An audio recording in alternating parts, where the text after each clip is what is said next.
what is this game? So this is the first game that Rare released on the Xbox, I believe. It's I don't even know. I think it was in development for the GameCube, I believe. But the reason I'm playing this is I did a bet for March Madness, and it's and Shamar XLI, a friend of mine, I lost the bet and he wanted me to play Grab by the Ghoulies. So I honestly don't know what I'm in for, honestly. This game could be really bad. I don't think it was received well. Now this version is the Rare Replay version, so I don't know if it fixes a few things, but like you can tell it is an Xbox game.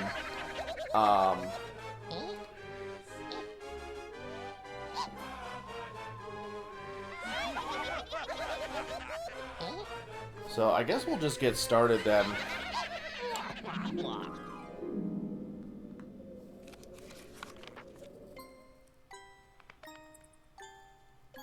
Okay.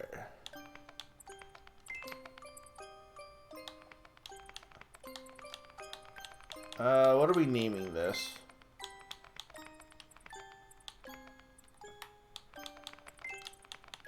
I guess we'll just do Mega.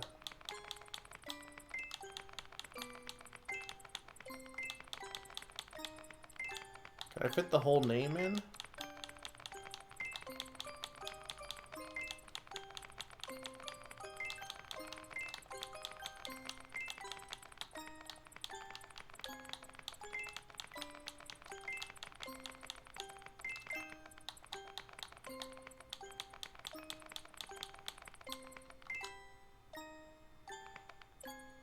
This is just a Jinjo, also. Like, that's just a Jinjo.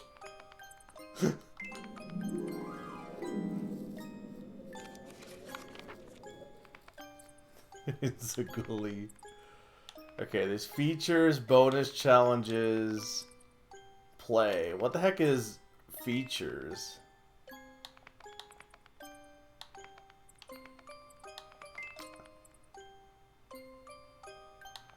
What is Butler's Brew? This is Butler's Brew feature. By turning it on, Sir will be offered help if he faints too much. This feature is only recommended for young players or those that are rubbish at the game. Okay, sure. Okay, let's not do that, I guess.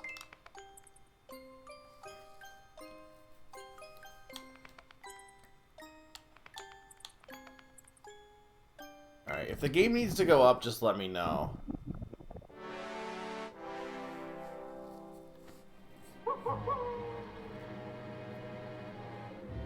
You can tell Kirk Hope did this music, though.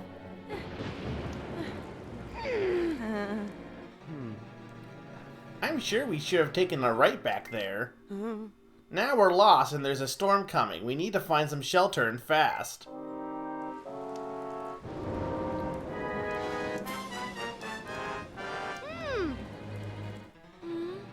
How about in that old house?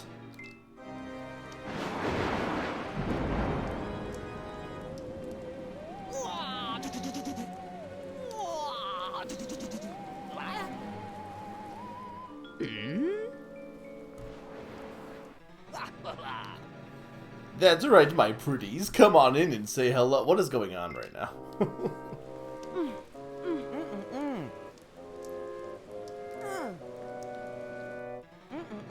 No way, let's carry on and try to make it to the next village. Places like this are always full of creeps, or worse. Me, a creep, Baron von Ghoul? How dare he? That's the Red Baron, also. Like, that's just the Red Baron. I do believe a lesson in manners is required here.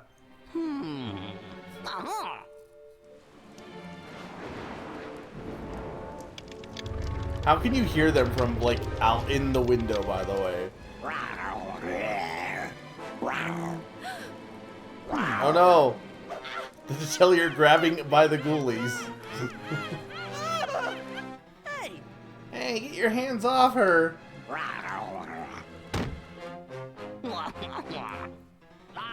Excellent. 2 new additions to my collection. I must make arrangements to make sure they're most unwelcome.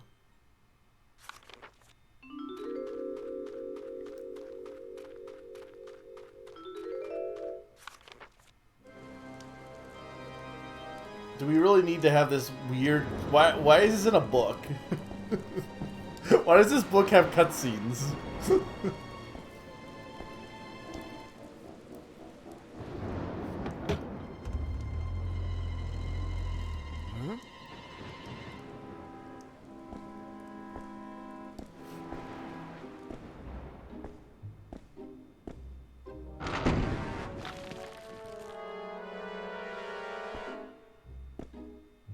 You can tell this was originally supposed to be a GameCube game, I feel like. They do love the Ghoulie theme.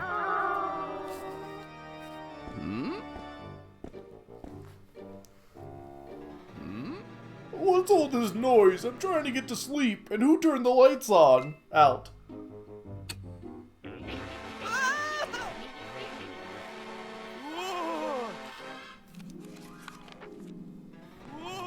Look, the Ghoulies! Leave me alone!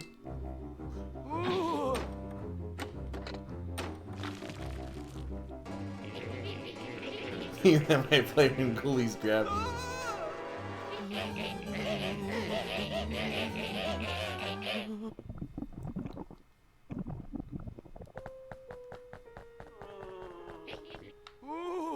I suggest, sir, use left thumbstick to move and holds the right thumbstick in the direction he wishes to attack.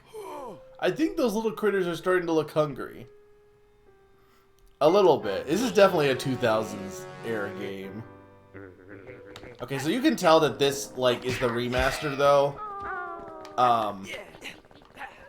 Because, like, you can tell, like, it looks better than it would have looked on the Xbox. But the cutscenes don't. They're the same as what they would have been. Because this is the rare replay version. Well done, sir. You certainly seem very capable of battling unarmed. What do you mean bad on purpose? Like the sound effects? That's just that's just the rare games, if that's what you mean. Unless you mean the volume level. Yeah, no, that's just what Rare did. Is that kind of voice clip stuff. That's just Rare of this era. In addition to your fist, you may use certain items or furniture and other objects as weapons. Look for the grab icon. Press the A button to pick up the right weapon and move to the right thumbstick in the direction sir wishes to attack. May I give you Cook's special reinforced chair? Sadly, not everything is as well made.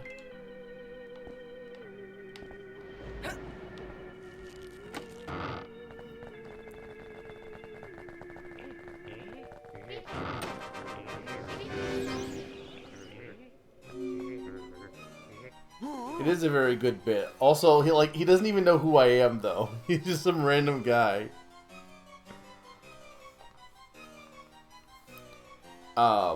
Dearie me, sir, it is locked in. Or, dearie me, sir is locked in. This means you will have to complete a challenge to escape. The gravestone icon means sir must defeat all the ghoulies in this room to complete the challenge. That's every last one, so get to it.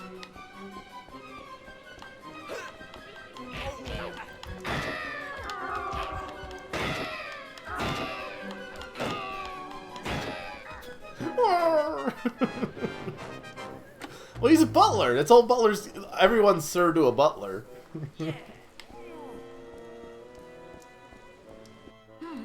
Splendid, sir. You did it. You may now leave through this door and begin the search for your friend. How do you know I have a friend? Crevens is my name, and I'm the lowly butler here at Ghoulhaven Hall. May I have the pleasure of making sir's acquaintance? Oh, yeah. The name's Cooper. Pleased to meet you, sir. I shall pop up from time to time should you need any help. Let me remove that chair for now. Oh, I forgot to say, sir, may discard weapons by pressing the B button. Handy if sir is carrying one weapon but would rather have another. Let me also give you this map. It will show sir's whereabouts and at times points of interest. You may access it from the pause screen. Good luck to you, sir. Alright, what are we thinking on the sound? Should it go up at all? Pikmin sounds. Look, they didn't know how to make hair back then.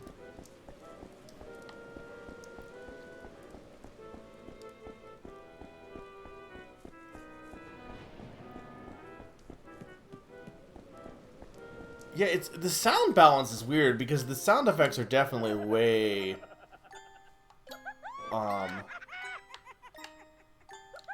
louder, I feel like. The voice clips are loud. But the sound is soft. This is definitely some Kurt Cobain music. I'm gonna try turning it up slightly.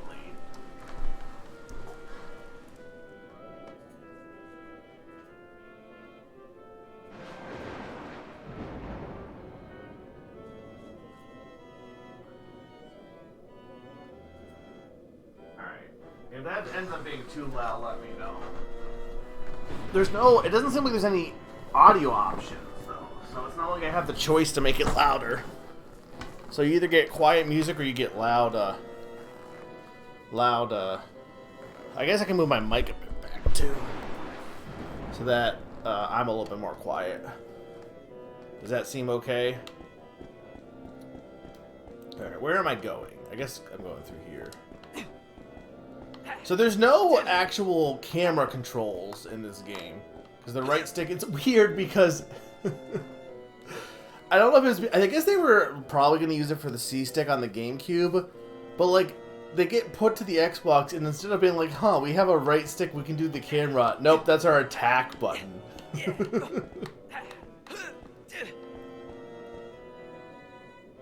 When I step away from my mic... I'm not stepping away from my mic right now. I was when I went up to the computer, but... Like, right now, I'm right by my mic. I just haven't pushed... Is it too quiet now? What's that rare, weighty tome Sir has just picked up? Why, I do believe it's a bonus book. Keep your eyes peeled for more. As from here on, every visit to to a room will have one. Collecting them could earn Sir something interesting. Interesting. Okay. Okay, so you just use the shoulder buttons to move the camera. Okay. That's actually not... That's honestly actually fine, to be honest. I don't actually mind that. Oh, sir, please remember your bonus book. Well, that's the company. But I know the book is like, you know, meta and all that. Chapter 1, The Rescue.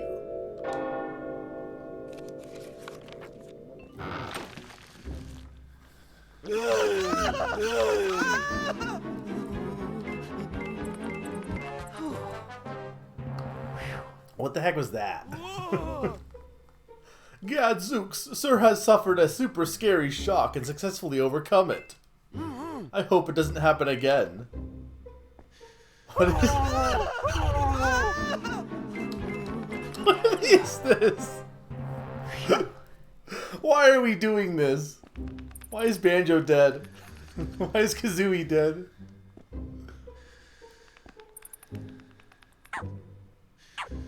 He almost got grabbed.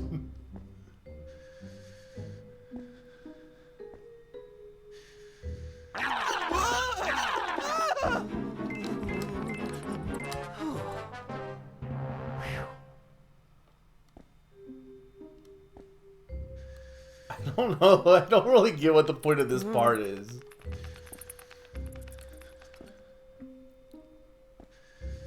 My favorite Halloween candy.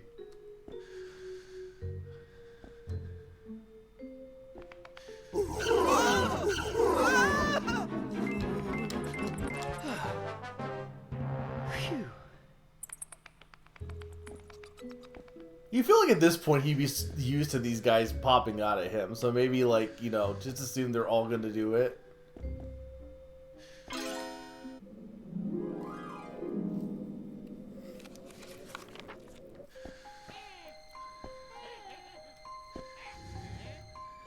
Yeah, I feel like this is definitely, like, I don't know if this game is spooky. It's definitely a funny game.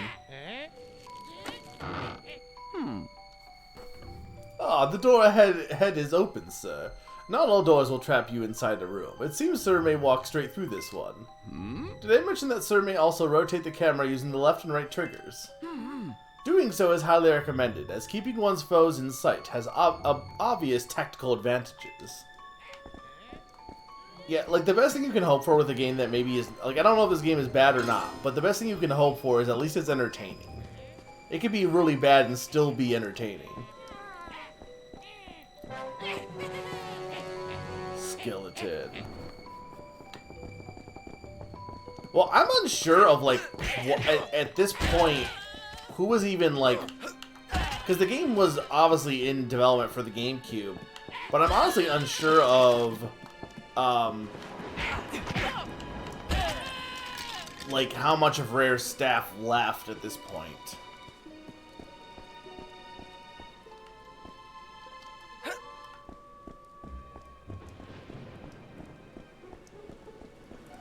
Okay, so it's just like room by room, it looks like. The skeletons are... It's really hard to make a skeleton scary, I feel like.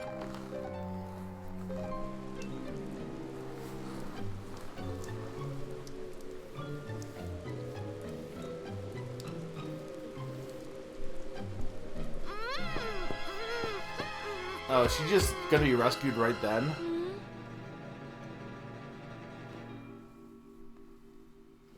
Tragic pictures of the skeletons bring friends after you murdered them.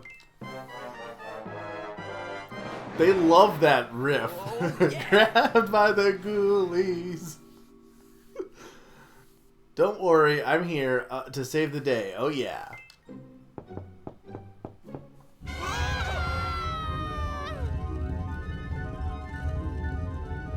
Oh no, imps.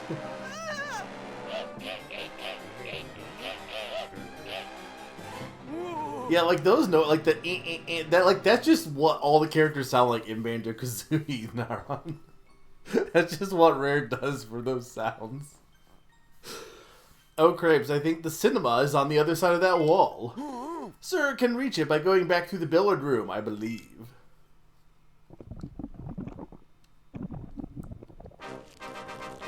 Gaming room. By Jove, sir up here is locked in again, which means it's challenge time once more. Who is, like, making me do these challenges? The key icon means sir must find the key hidden inside an object somewhere in this room. You should try looking inside some of the more rare items. Oh dear, my master won't be happy about all of this damage.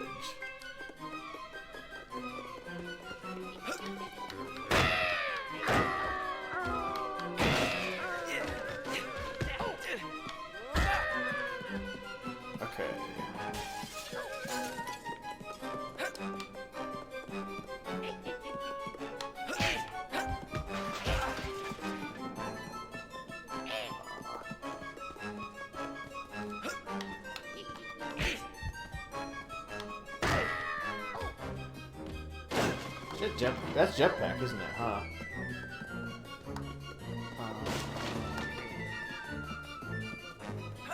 TV has the key, right?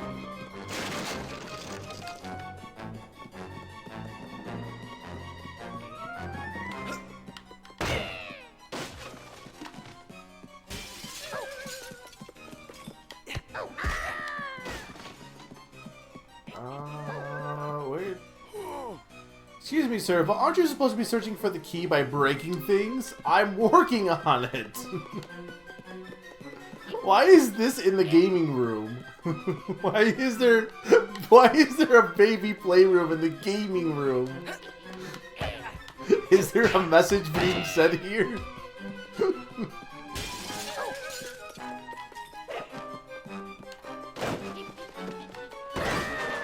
Okay, that's I'm like, oh, there's a rare box? Huh. Maybe that's where the key is. Get it?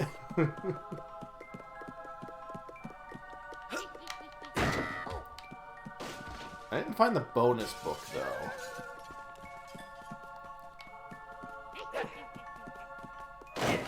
Don't know if I care.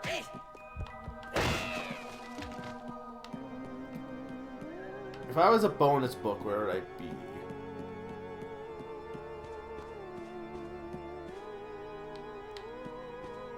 I feel like I would... Oh, it's right here. The bonus bookshelf.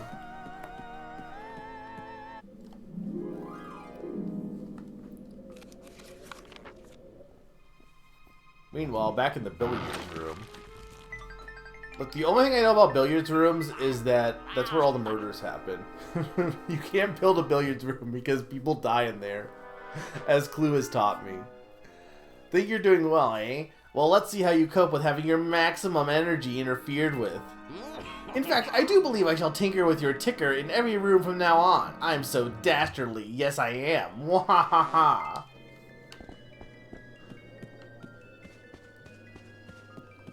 How are you doing that, though? Like, how are you messing with my heart? I gotta go this way, then, I guess.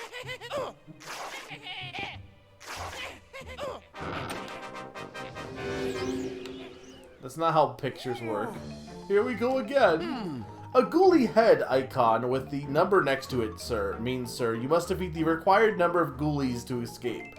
How is that any different from beating them all, honestly? I know it's technically different, but, like, not really.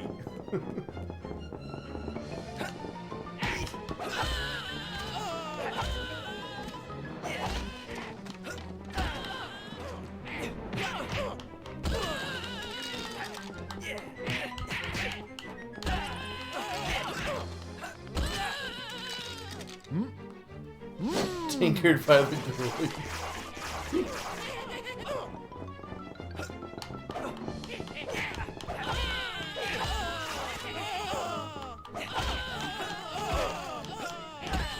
Do you like the wrestling move he does?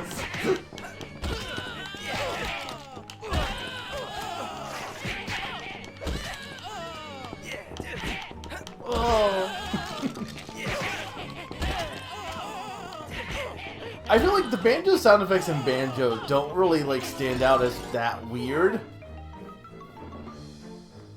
Okay, bonus challenge page. Remember, every time Sir collects 5 bonus books, a bonus challenge is unlocked, so don't forget to check the bonus challenge page regularly. For some reason, in this game, they seem even funnier. I think because it's supposed to be, like, scary, in theory. Oh, yeah!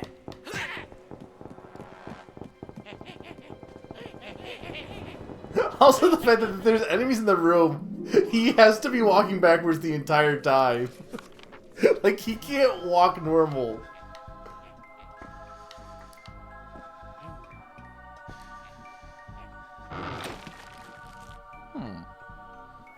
Ah, the coast is clear. Sir will find the cinema just along the corridor, and through the first door on the left. What's this? Seems my soups will...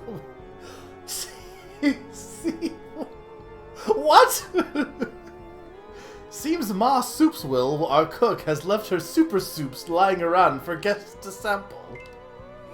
They come in many interesting flavors. Why doesn't Sir give one a try? Who knows what kind of effect it will have?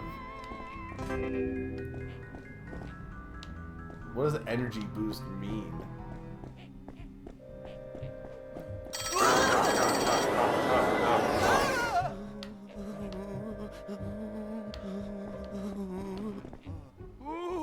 Cravens, Sir has suffered a bit of a scare. If it happens again, try to avoid the effect before it gets you. Sir will take twice as much damage if hit when scared.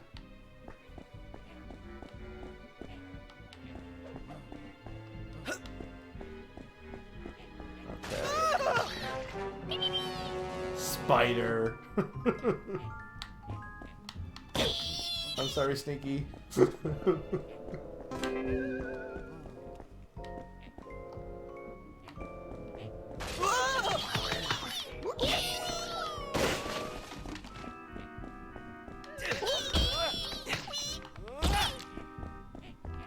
Why do they sound like that? Oh,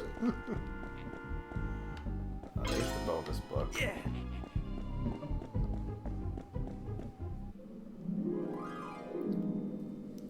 Does everything seem okay so far? Sound and visuals wise? The stream hasn't dropped again?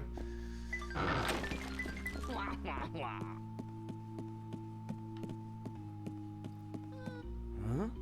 What's she doing here? She's one of the many poor young souls the Baron has kidnapped and taken prisoner. Only he has the key to set them free. You're not gonna, like, his reaction to seeing a girl tied up and gagged is, what is she doing here? Not, holy shit, what the hell? You sure, Pon? You don't think this is what a cinema looks like?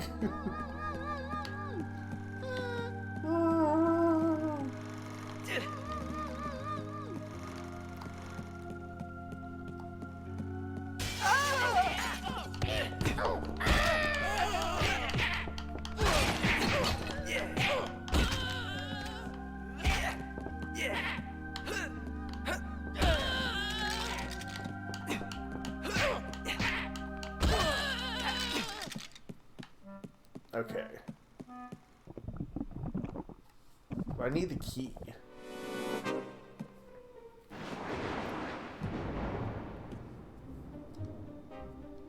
Huh?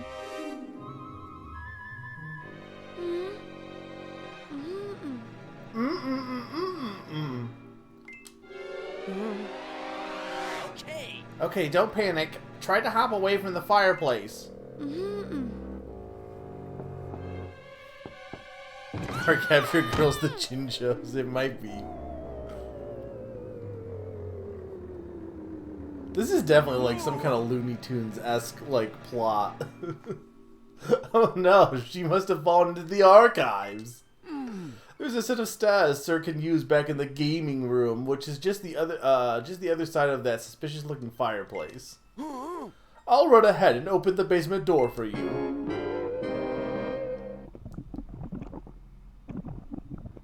Like the ghoulies are just like normal, I guess, in this place, but then at the same time, the butler was scared of them. So I don't even like. The butler both simultaneously, like, just is normal, thinks all of this is normal, but also like still recognizes it's not. Because, oh yeah, those are the girls that Master kidnapped.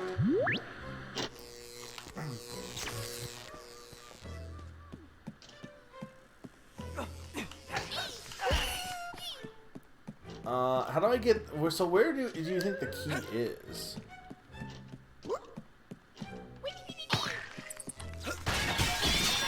Well, this is the... No, this is the cinema, Pon, not a door.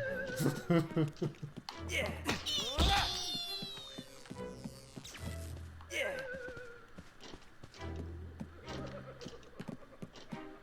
Actually, where is the fireplace? I don't even see it. It appears the door Sir used to enter the cinema is still locked. You should look for another less obvious way to get back to the gaming room. I'm busy beating up spiders! Apparently the TV can just generate instant, constant spiders. You know what this game is kinda like, honestly? It's vaguely Luigi's Mansion-like. And I wonder if, because Rare had a close, like, connection with Nintendo, I wonder if this was, like, their take on, like, if they were like, oh, 3D platformers were the thing for the N64, well, the thing for the, GameCube is gonna be Luigi Mansion-likes. Because Banjo was just, like, Super N64, but, like, different. And I honestly wonder if that wasn't, like... Because it has a, like, obviously Haunted Mansion and all that, but, like, even, like, gameplay-wise of clearing rooms is similar-ish. I was also thinking this is Luigi's Mansion, yeah.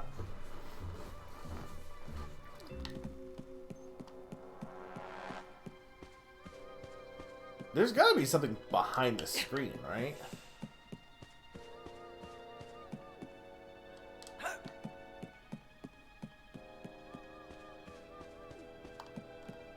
I need to go save that girl.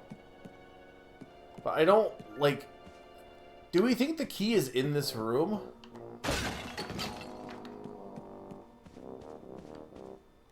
It's gotta be, right?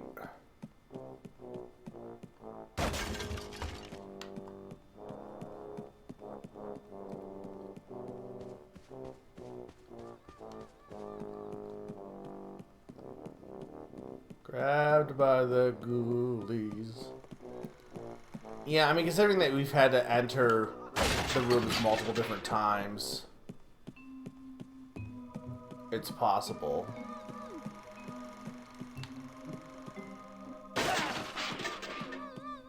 Alright, I'm just gonna keep moving on then.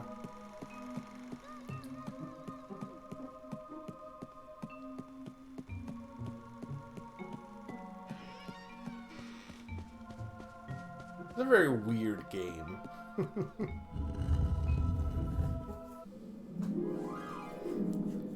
Well, they hit differently, sure, but like, I think like what I'm saying is like Banjo-Tooie or Banjo-Kazooie is not straight up just Super Mario 64. Like, it's definitely different because it goes more in the collectathon aspect, whereas Super Mario 64 is more like kind of like mission based a little bit. It's not a true collectathon when you really think about it, but it's like their take on that, and I feel like this is their take on mansion clearing game, you know? Hey, Sakani. Haunted chairs. It's weird to just show us a girl and then be like, oh no, there's something more important in this room. Yeah. A ghoulie icon on its own means Sir only needs to defeat ghoulies of this one breed in this case, the Haunted Chaz.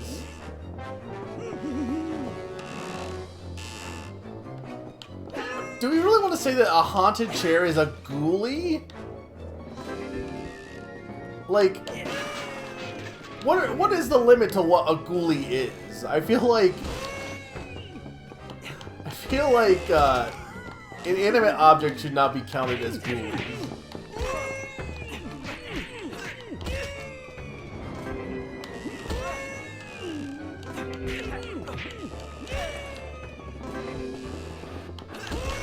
Doing these like moves on a chair is really funny.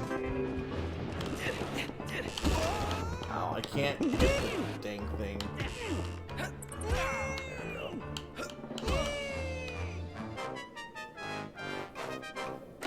Well, okay. Animate, inanimate. Our girlfriend was grabbed by the ghoulies, Sakani. And then we need to grab things to defeat the ghoulies. That's it. There's a lot of grabbing in this game. There are ghoulies and you get grabbed by them. What is this thing? Why is this... Who was that man? How did I end up back in the gaming room? Right, because they told me... Right, because I'm trying to get to... It is just a hot on beat 'em up, pretty much.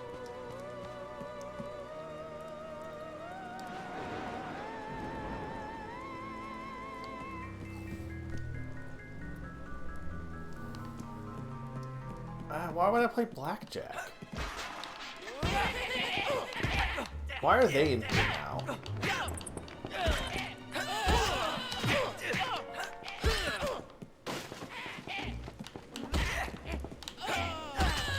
The thing about this Sakani that you might not realize is I'm pressing the control stick, the right control stick, to attack.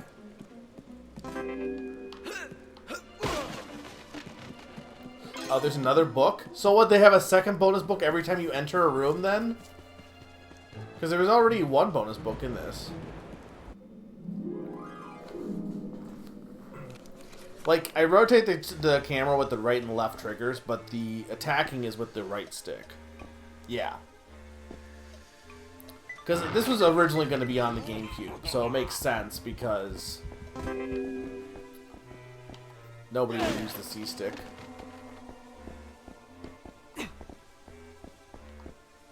And this is the rare replay version, so it's a little bit... I think some of the like, I think it's up-res and stuff. I don't know how much was actually changed compared to the original.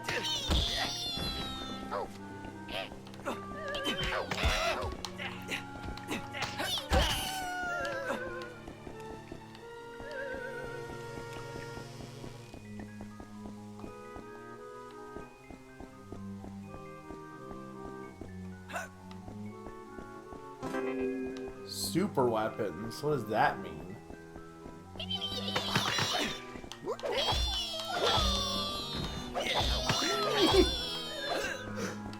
The spider noises might be the funniest, honestly.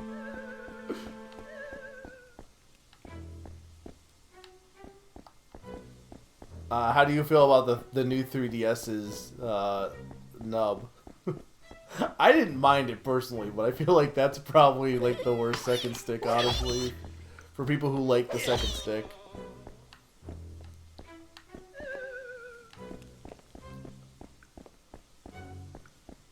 This is Xbox Ape Escape. Is Ape Escape? I did definitely. I remember playing Ape Escape at some point. I must have played it on the PlayStation my brothers had, but I don't remember anything about the gameplay of Ape Escape.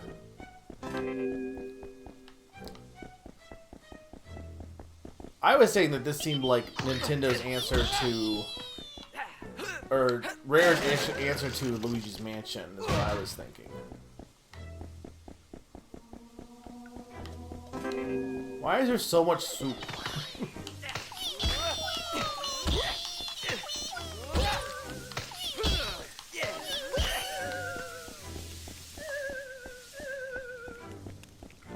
This is like, what is this basement also? Like, why is it so long?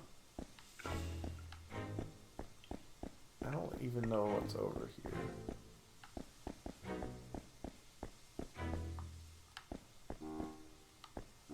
Is that just a shortcut?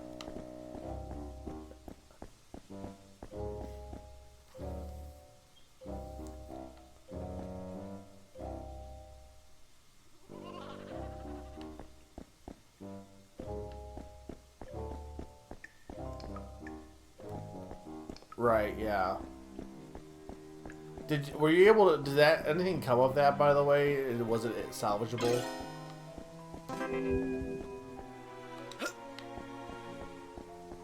Oh. Oh no, not a mummy. Blimey, a mummy! Be careful how you battle this dehydrated fellow, sir. I have a tip for you. Did you know that if you get knocked dizzy, you might be able to snap out of it sooner if you got in a spin? What does that mean? What does it mean if I got in a spin? Like spin my control stick? Your attacks don't seem to be able to harm it, sir. Take this special candle. A little fire should do the trick. Attack using the right thumbstick is normal. Beware though, the gauge in the bottom right corner of the screen shows how much fuel it holds. If it empties, you'll run out of flame, so let it recharge a little before using it again. Dispose of this dried up delinquent and I love how it's like you can't just call him a mummy. You have to come up with some like clever phrase to describe this thing. Yeah, which I mean doesn't help you.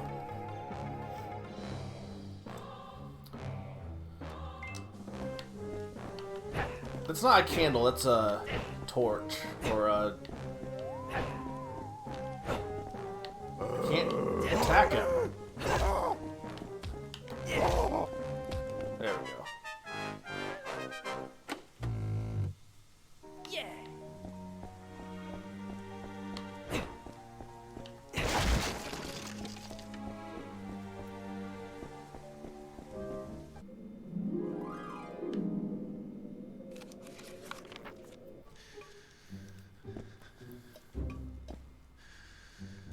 Relic store.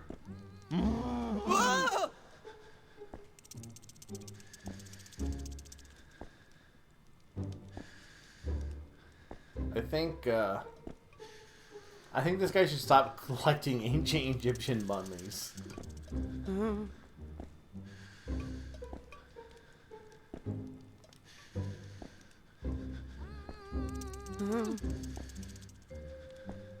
You're gonna just ignore that girl, by the way?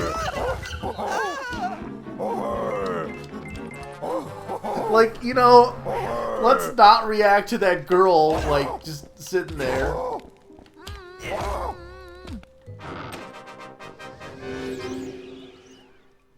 Alright, we need to kill everything.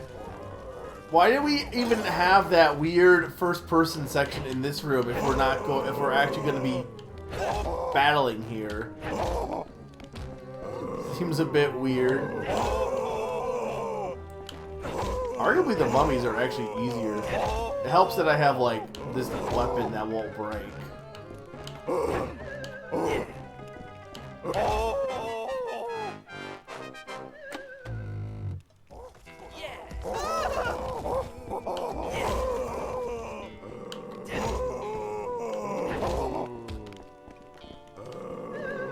Okay, but see, here's my question. Where...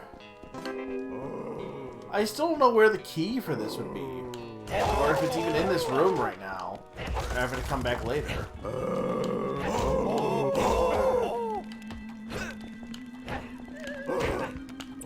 Uncle!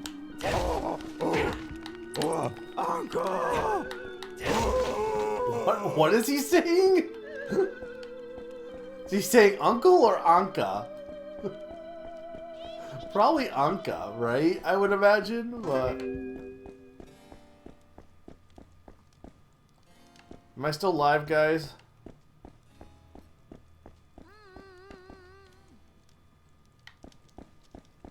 Okay. On God. Yeah, that's what the ancient Egyptian mummy is saying. We brought it back. He's talking about the villager. Who do you think the most popular Animal Crossing villager is, do you think? There's definitely something behind here, right? I can't remove this this weapon though. Basketball. Everybody remembers basketball. They do a little bit, yeah. Yeah, I guess I'm gonna have to come back here because I can't drop this torch with B. So I imagine...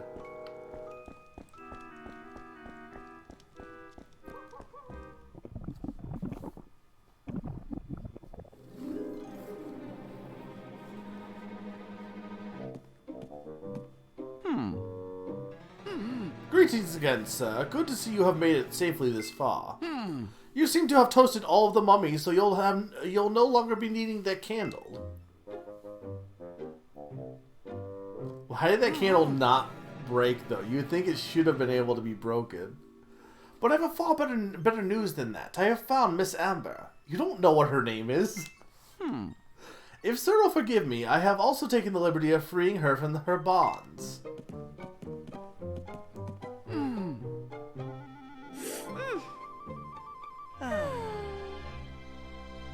Okay, is that it? At last, no thanks to you. I've been freed by that smelly old butler guy. Sigh, I suppose you'll be wanting a hug now. This is really like... This is very 2000s. Like, this very lame guy, but he's supposed to be cool, but he has this girlfriend who just does not appreciate him at all. It's so, like... so dumb. Sorry, I kind of got held up on the way, but at least you're okay. Oh, Come on, let's go home. I think there's a soccer game on TV tonight. Groan, you're kidding. That's it. Tie me up to the chair again. Why did she say the word groan? Like, that's not even like...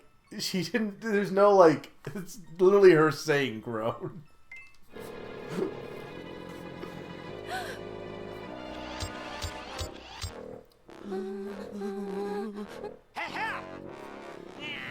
Not so fast. You won't want to show yourself in public when I finish with you. What does that mean?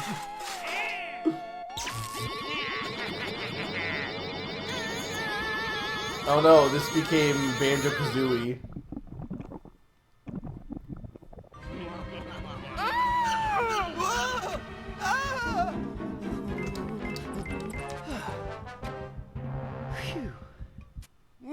Oh dear, oh my, this is just terrible. That was naturally Dr. Crackpot. He appears to have transformed Miss Amber into a hideous version of her former self. Evil scientists love to have robot legs. Let me think. Cook may be able to mix a cure for Miss Amber. Affliction. I'll tell her to expect you. So we'll find Cook in the kitchen, which is upstairs beyond the cellar. Hurry now. I have like no health left also.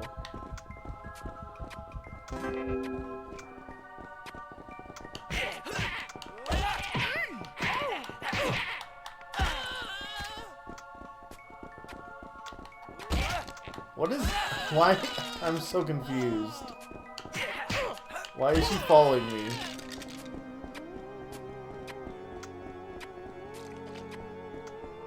This heart attack crap is maddening. Look, it's... You don't understand. For people who don't understand horror games, the only way to make things scary is to have jump scares. Clearly. I need to see if this game's director went through a divorce.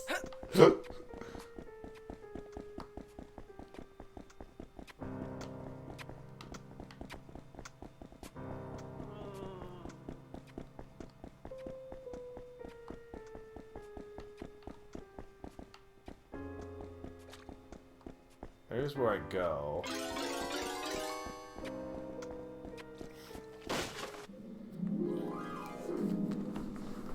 That's on the GameCube, right?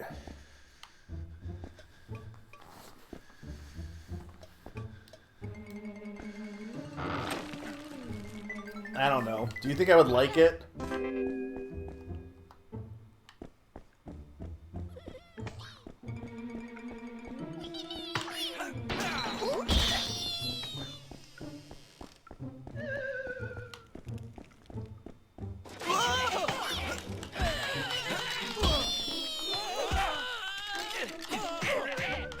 Damn, I wanted to get that skeleton before I lost that power up.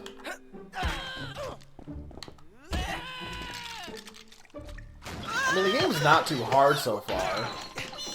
It's just like what PK said. This is just like a beat 'em up, but in the haunted mansion. Which is weird because there really wasn't many beat 'em ups in this era. Haunted door.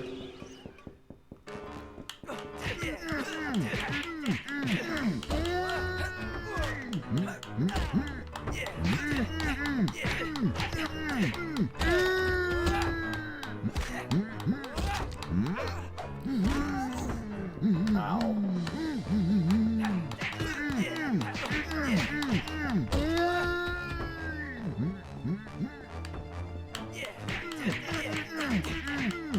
The scary door. I sure showed him the door.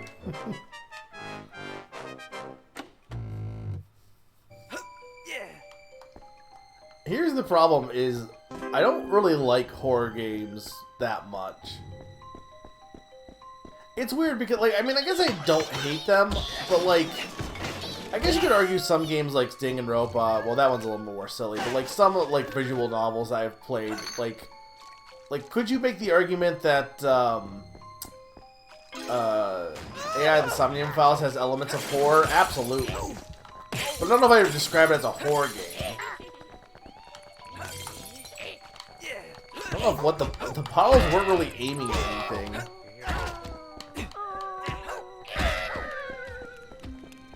But like something like it feels like there's either like silly horror like this or like actual horror, and I'm not really big on actual horror games. I feel like either they're not really scary and the vibes just don't really do much for me, I guess, or they are scary and they just kind of unsettle me.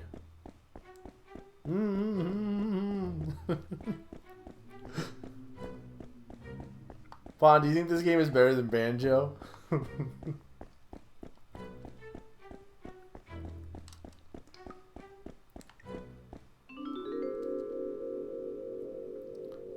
The restoration. Okay.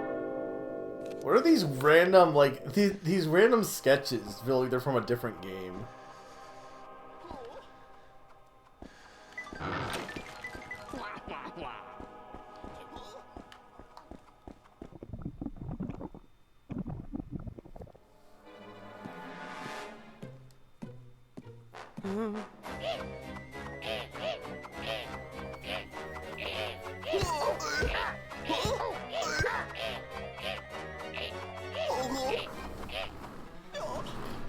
thank goodness you're here, youngin'. These pesky fire imps are spoiling the broth.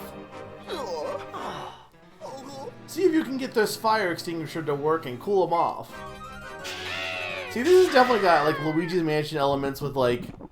I mean, not the Luigi's Mansion invented elemental stuff. But, like, look, we got the elemental fire extinguisher. Hold the right thumbstick to fire the extinguisher in the direction you want to attack. Tap the right thumbstick to swing your weapon. Just remember that to keep an eye on the fuel gauge.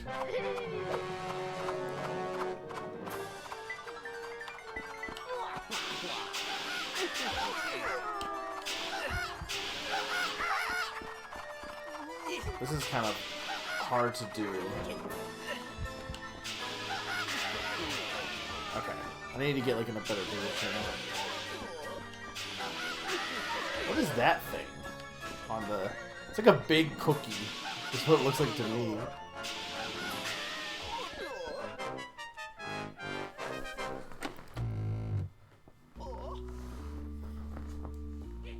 What? How like the life bar changes per room? Good job, youngin'. Let me take back that thing and introduce myself. Ma Soupswell's my name, in a fine cookin's me game. Now, what's this old Mr. Craven's telling me? Sounds like you young lady friend's been getting into a spot o' bother. Don't know how I feel about this character, also. She's been turned into a pug ugly by some crazy old scientist guy with tin legs. Craven says you can help me out with a cure. Sounds like she'll be needing my special potion. Alas, it seems I'm out of 3 ingredients I need, the first being glowworms. Glowworms are used to light the lantern in the old lighthouse. Let me mark on your map where you can find it. I don't know what... The map doesn't seem really important because, like, so far it's been pretty linear. So I don't know why we even need the map so far. You can start by heading through the door to the Scully. Off you go now, child, and the best of luck to you. Okay.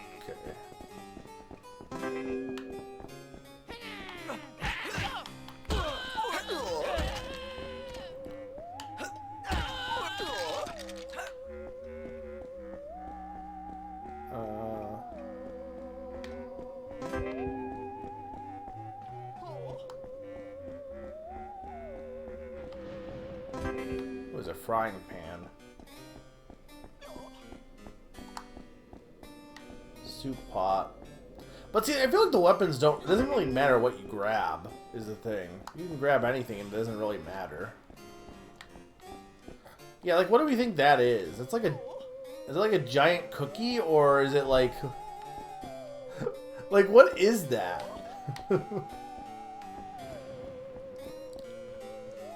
To me, it, like, seems like an Italian wedding cookie, kinda.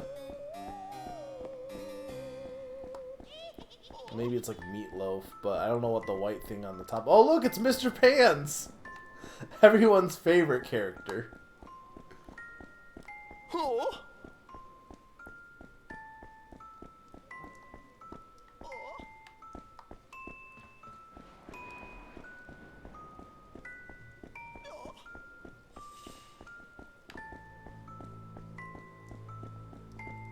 Where the heck was the door?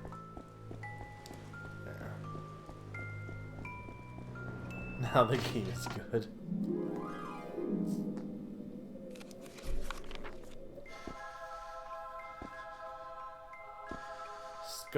Scullery. Hang on.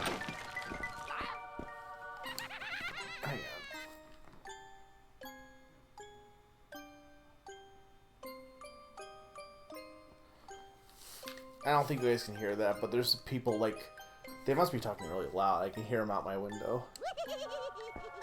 Like, the window's shut, so... It's like, seriously, just go inside.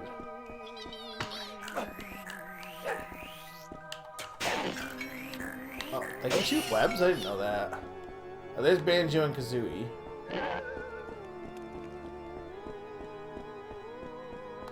The thing with this game is I feel like it, like... I guess you could argue the same, like, any beat-em-ups have the same problem, where I feel like you're doing the same thing over and over again. like how long can you continue just beating things up? Aye, the Reaper cometh. You must be top of his list. Sir must complete this challenge within a time limit, or the Grim Reaper will appear. If he touches you, you shall faint instantly. Gadzooks! Alright. Why does the zombie fart? Oh my god. Get back here.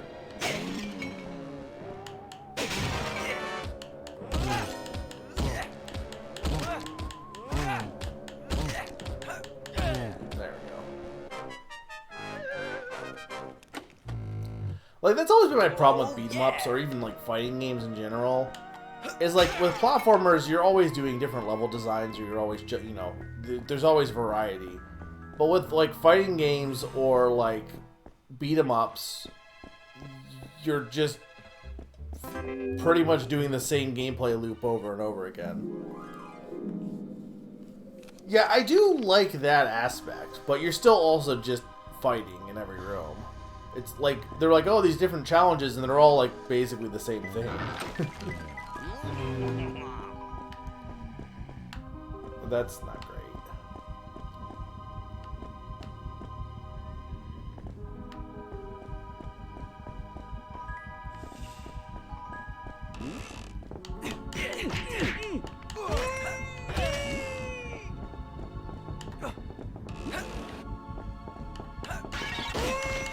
Like, trying to aim things you need to throw are not easy to do.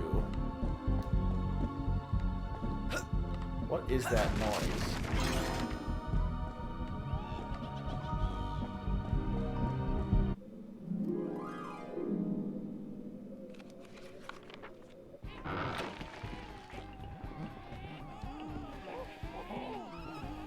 Yeah, well, instead of a lock-on button, you just, like, will always be facing them.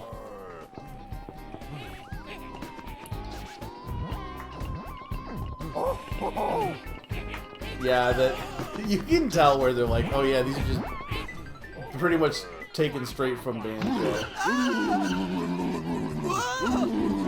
Oh hey, look, it's everyone's favorite soft drink mascot. Or not, I guess not soft drink. What do you call like a juice drink? It's not soft. Hard drink. It's not that.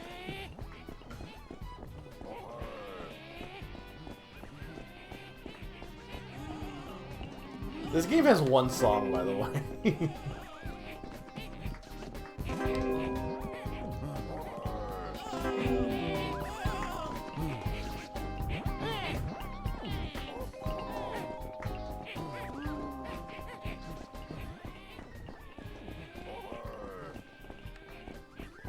Even like juice, though?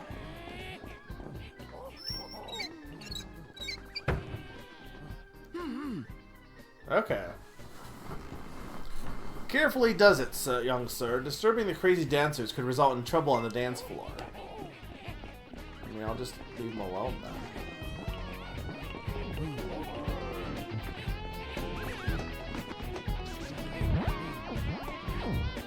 How do I get over there without...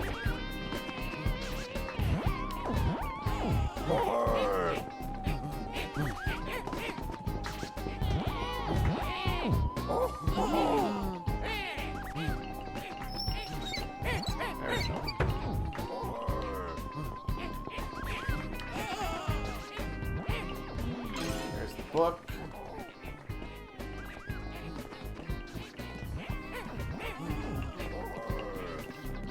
Bullying, why? Because it's scary.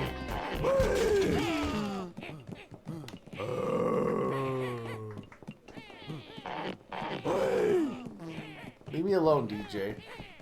Grooved by the Ghoulies.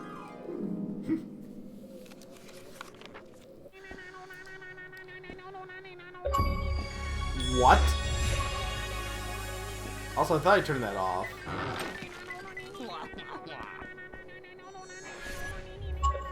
What? What is that?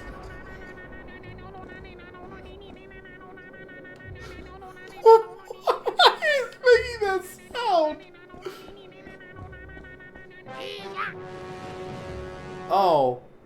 it's just racism. I don't think I like that.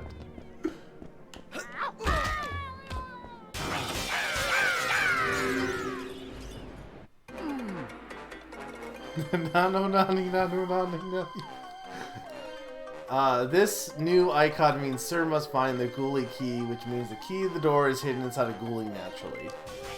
Yeah, no, it was funny and then it became not funny as soon as you realized what they were going for. It's still a funny sound though.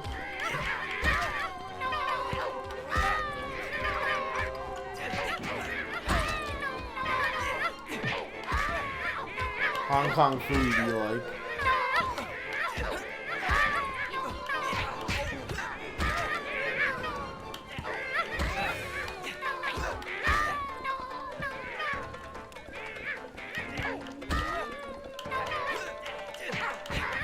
There's so many of them. Hey, SM.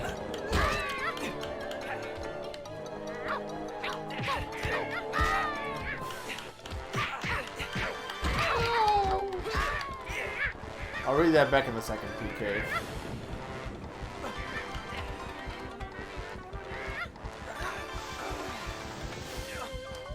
Oh, I see what you want to do there. Okay.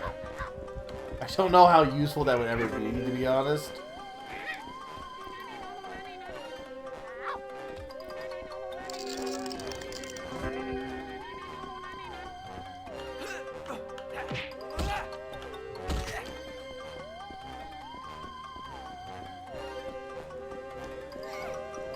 I wish I knew how to save these girls that are just, like, tied up, also. Hey, Master Starman, thank you so much for the raid. Is there, where is the other one? Oh, there. I hope you had a good stream. Were you playing more with 1,000 Year Door Challenge, I think? General White. Why was Gohan in danger? We were playing Grabbed by the Ghoulies, which is a game that certainly exists. It's Rare's first game on the Xbox, and it certainly is Rare's first game on the Xbox.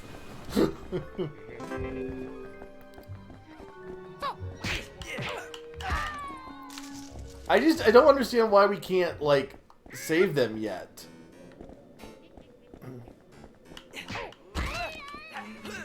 It's interesting. I will say this game is interesting. It's also very entertaining, but I don't know if I'd say it's good. I don't know if I'd say it's bad either. But it's not... Okay, I think these guys are just infinitely generating at this point. Hang on, I gotta read back what PK said. The beat-em-ups do get repetitive fast, that's why classic ones are usually short. Some modern ones like Scott Pilgrim fight this issue by giving you new moves.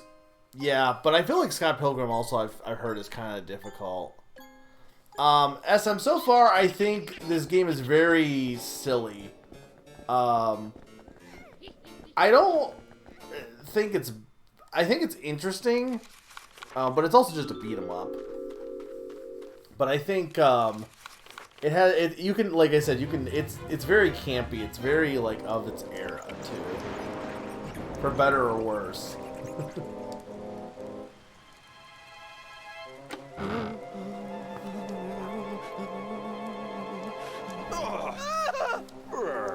Oh, hi.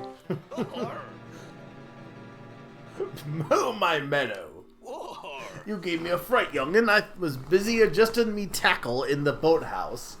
I.P. Old Fiddlesworth, the groundskeeper. That is certainly a sentence.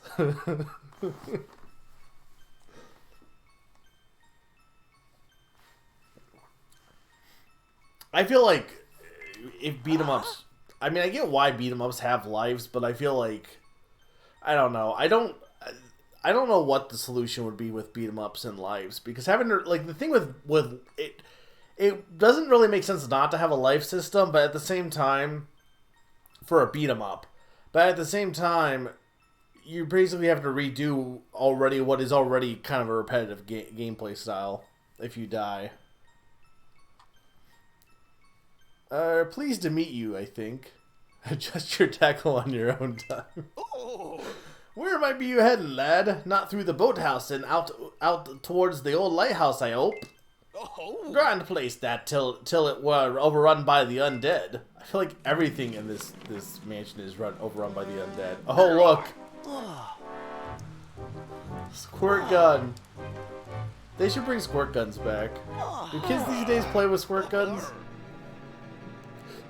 Best take this with her, yeah. It be full of sacred water that them auras don't like. Oh. Hold the right thumbstick to fire the thing in the direction you want to attack. Oh. Tap the right thumbstick, swing it good and odd.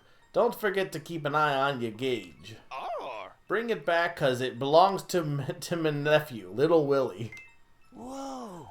Whoa, thanks, Mr. Fiddlestick. This guy's an entire... This man is just a dick joke. Like, everything about him. Well, yeah, but I just mean, like... I don't know. I feel like... Do kids play outside as much nowadays? I feel like they must still, right? But... Like, it used to... I mean, I guess I'm not really watching TV or anything that would have... That would show off, commercials and stuff. But I know, like, in the 90s, like, squirt guns were, like, the big thing.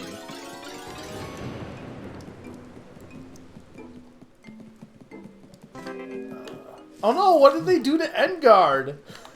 No! I do feel like, to some extent, like, it is kind of funny that, like, it fits the theme of the game, but it is funny that there's stuff like, a lot of Rare's old stuff is now just, like, dead. Oh, here's all the Donkey Kong characters, but they're dead now. I don't know how I feel about the squirt gun, to be honest.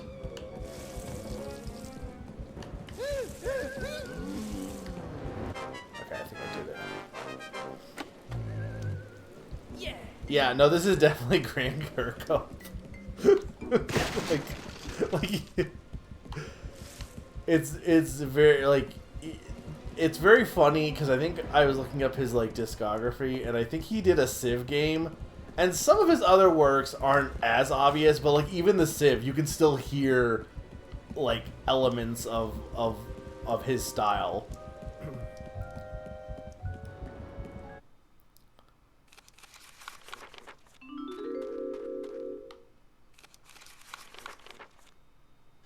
Okay. Is that Medusa?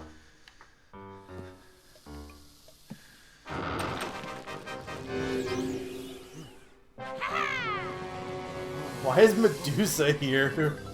Is Medusa considered a ghoulie?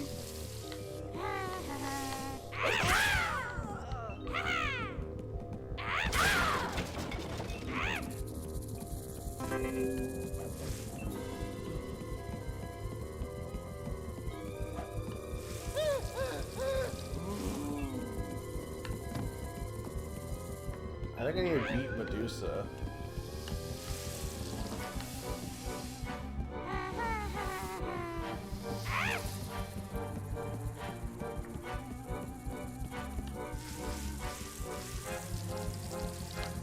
The holy water isn't doing anything to her, though.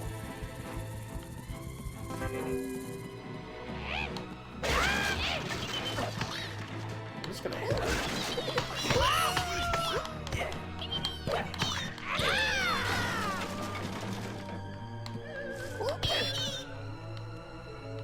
Did she not have the key?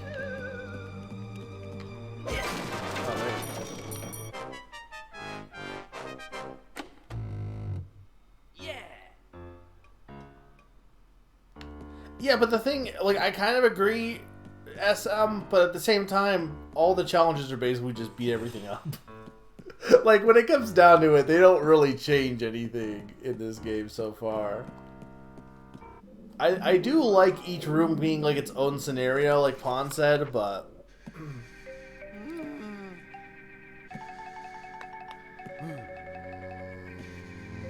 You told me I should play Over the Hedge, Naron.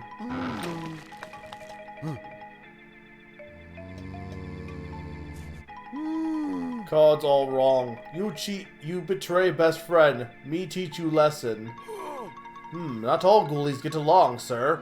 The smiley faces means these two will have become traitors and will attack each other instead of you. Beware, though. If they run out of ghoulies to attack, they will look for the next best thing. Okay.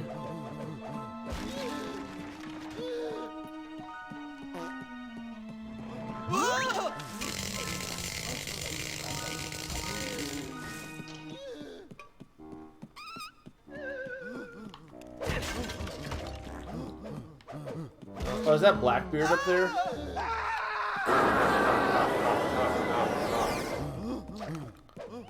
I don't know what book would be in this room. Oh, there it is.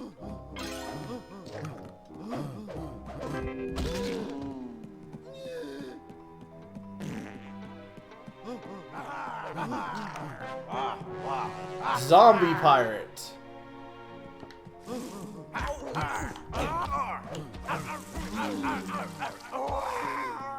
I do like having, like, I think the best thing to do is to, like, use the gun as a melee and then squirt them after.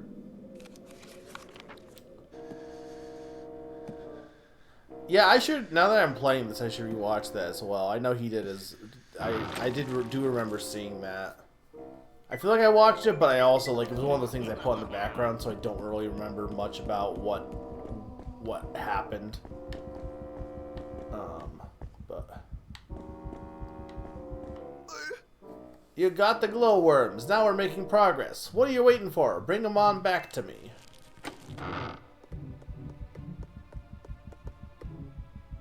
You're just gonna get that one imp? What's he gonna do?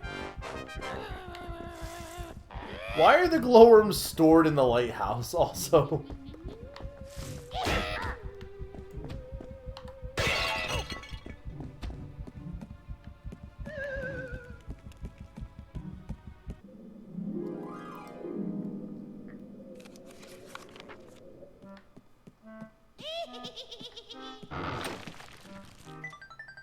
I wonder how long this game hopefully isn't too long. I don't know how many chapters it is.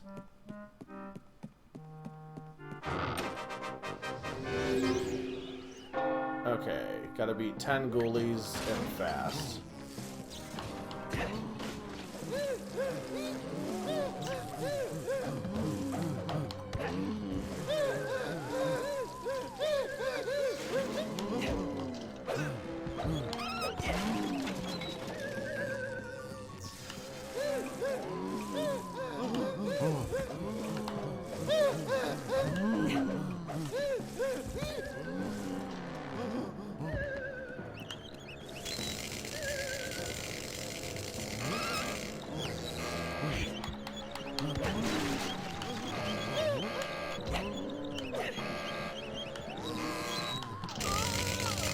Come on.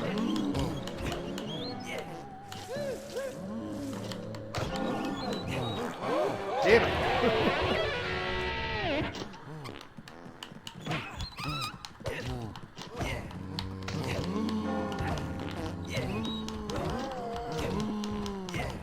Die.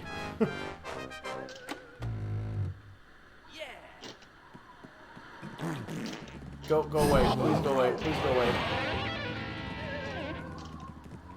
This stupid backwards walk is so funny.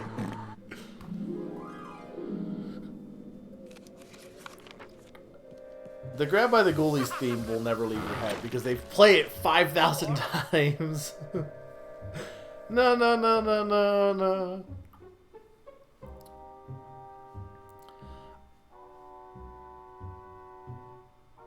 Rare has a lot of different, like, Rare despite, you know, being mythologized a bit. I think almost all their projects had rough development, to be honest. Like, Banjo originally started as a completely different game on the SNES. Crunch my carrots. You showed them the undead beasties a thing or two, young master. You won't be needing that water squirter no more, so I'll have it off ya. Little Willie'll be wanting to play with it, you see. You run along back to Ma now. I'll be off to the farmyard. I hear there'll be a pest on the loose that needs exterminating. Okay. At least there's no bosses so far in this game.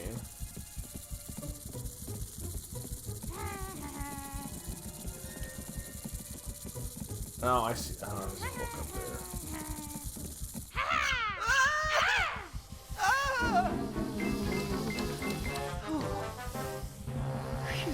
I don't really fully understand the scare meter, honestly.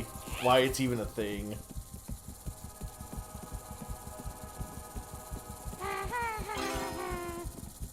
Yeah, like, this, I mean, the way I said it, and maybe I'm wrong on this, but the way I said it, Starman, is, how Banjo-Kazooie is kind of like, Super Mario 64, but not exactly. It's a little bit different.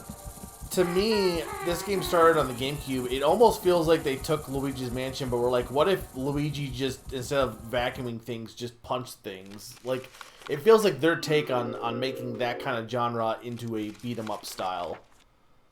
Because Rare, like, it's not like Rare was all platformers. Rare did a bunch of different stuff. It's just that's what they're most well known for at this point. Ironically, also shooters. But I'd argue their shooters are all mostly not that good. Because they're on the N64. The N64 had motion controls mainly.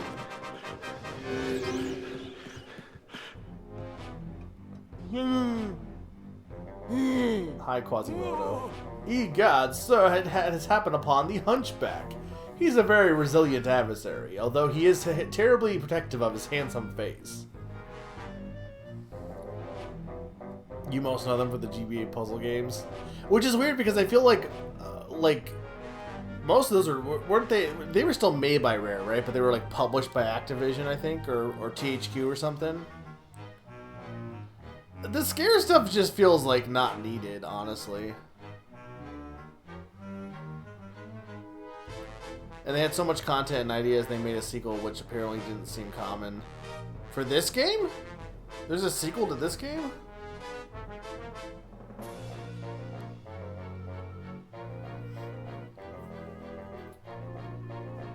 For band. Oh, right. I mean, hey, the platformers that had that, like Galaxy 2, was the same kind of thing, where it started life as just extra ideas. Why is he not taking any damage?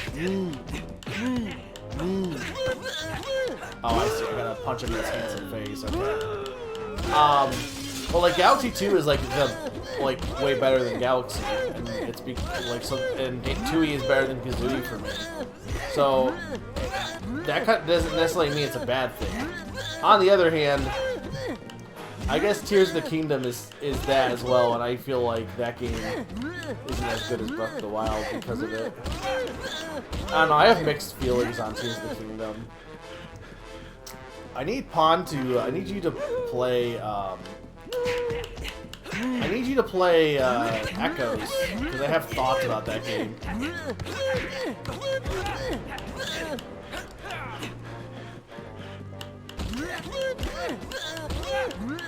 It just seems mean at some point, like...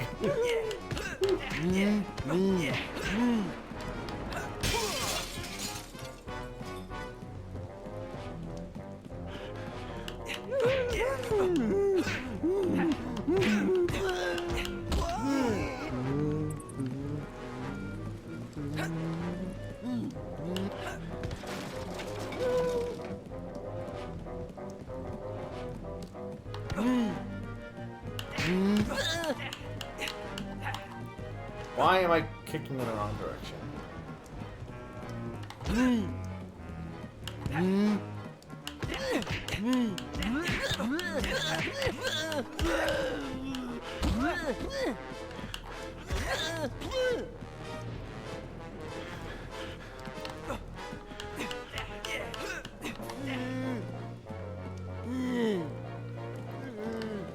I just think, like, I don't know. I think it's funny. Like, 2E just came out to the N64 online. I think it's just interesting that everyone always almost seems to agree, oh, Kazooie's so much better, and I just don't think so at all. I think Tooie is so much more interesting. It's flawed at points, but I've said I feel like we need to stop worrying about making games perfect, because I think games with flaws tend to be more interesting. Because they tend to be more risky, and they tend to, because they're risky, you get some more unique ideas, even if there is some things that don't really work. Some things really work because of that. And I think the Metroidvania-esque aspects of Tooie are really good, even if it's not, even if it could be you know, done better. I think it's still good. Whereas Kazooie, there's so many 3D platformers. To me, Kazooie just doesn't stand out compared to all the whole plethora of other games similar to it. And I know it originated, but you know, Whoa, yeah. time exists. Yeah, Tooie was absolutely insanely ambitious. And I love an ambitious game.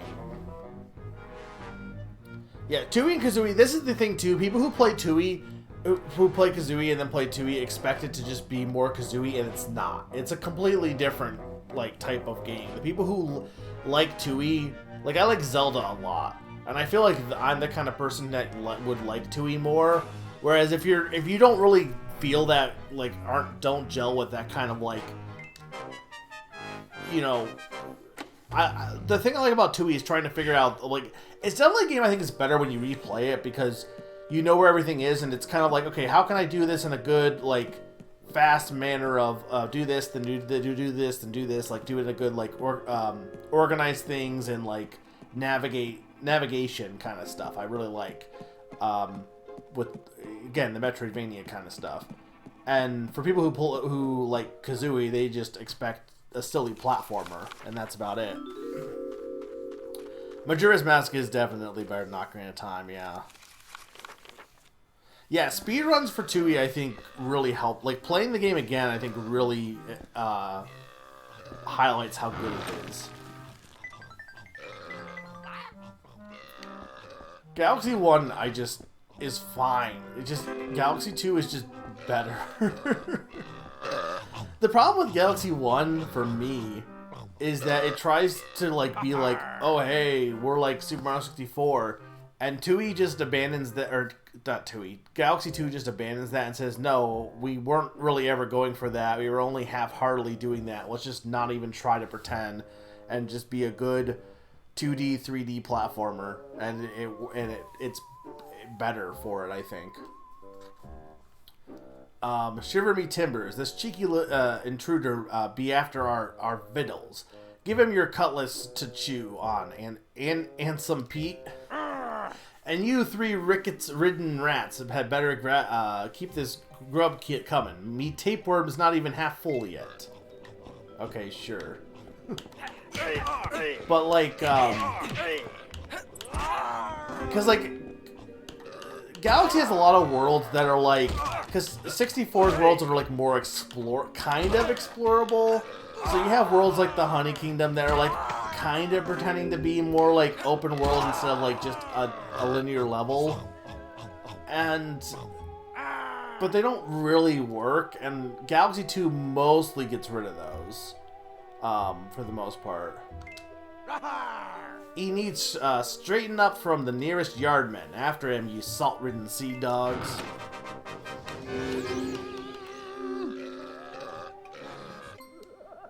I guess because I played at younger age. People like the vibes of Galaxy 1 more. And for me, I get that. It doesn't really... Like, people love to talk about Rosalie in the storybook, and I'm indifferent towards it. I don't like dislike it. I just don't have any real feelings for it personally. So for me, like, the impact of Galaxy is being like this magical game that changed your life, and the second game just not being able to recapture that feeling. That never was something that I experienced personally. So it's not something that I really like. And don't get me wrong, when I'm saying, like, oh, Galaxy versus Galaxy 2 is like Galaxy 1 is bad, it's not. Galaxy 1's still good. I just think Galaxy 2 is better. We'll be taking a good Arge thrashing shit, mates. Call the rest of the undead crew to join the party. Yeah, I think the mini games in 2 are okay, pretty good.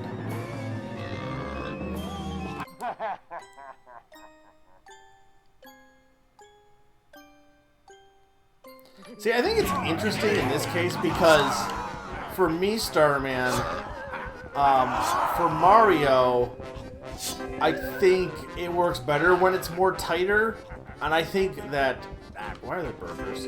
I think that Kazooie, or I think that Galaxy 1 is a more tighter game. Or Galaxy 2 is a more tighter game than Galaxy 1. Meanwhile, I think Banjo works well when it's with the collectathon, because Mario is not a collectathon. Most of the Mario games until Odyssey were not true collectathons. And I think the collectathon style works better when it's not as tight. I think Kazooie is trying to be a collectathon, and meanwhile it has the gameplay of Super Mario 64. And I just don't really think that gels as well for me, personally. So I think I like that Galaxy 2 is more tighter, and I like that 2E is less tighter, if that makes sense.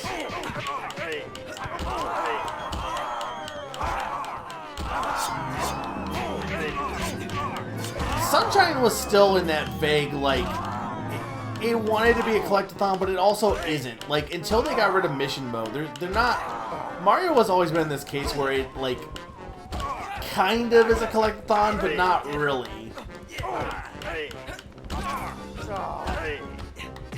Like, Sunshine is probably more than any other game besides Odyssey, but even then I would argue it's only, like, it's in a weird state, I would say.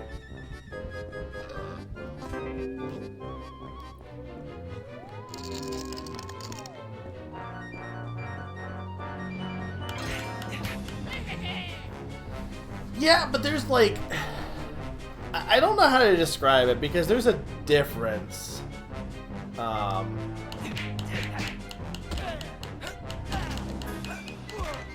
There's a difference between...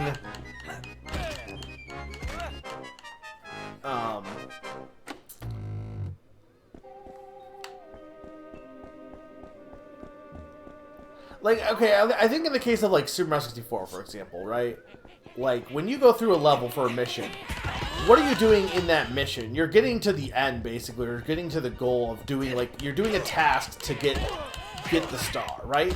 But you're not, the act of finding the things and collecting them, and you're not exploring the level to find things, which is what I think is pretty important in a collectathon. And in collectathon, in most of them, your whole goal, or the ones that I like at least, your whole goal is to, like, scourge the level to find things, and, you know, collect them and figure out how to get to things you can't reach right now. Whereas in Mario 64, it's like, okay, go and get this star, and you just go to get that one thing. You're collecting it, sure, but you're really just going to the goal, pretty much. Why is Harry Potter in here? In Sunshine, it's kind of basically the same thing, though the only difference is there's a little, you know, there's some other stuff you can collect with, like, the blue coins. But I think everyone also pretty much agrees the blue coins aren't good.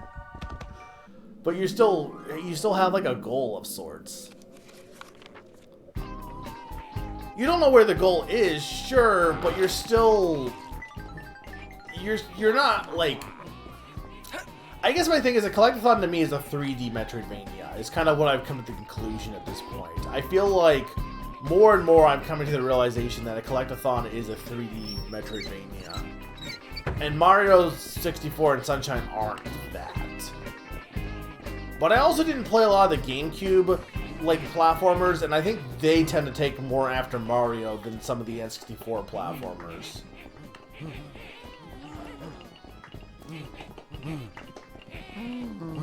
It's not in the same vein, though.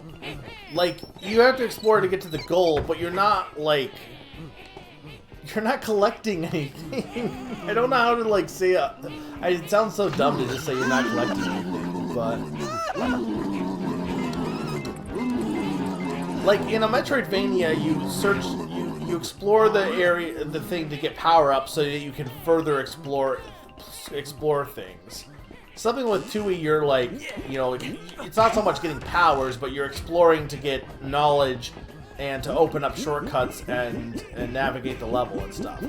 There's none of that in Mario 64. You're just going through the level. You're not really doing anything beyond just going through the level. There's no greater scope there.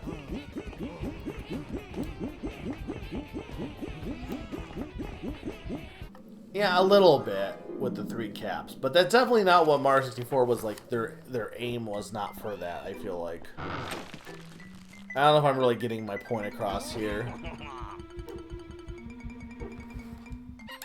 Yeah, well, not being booted out of the level definitely helps, for sure. Like, okay, let me compare it this way. I'm scrolling back real quick here.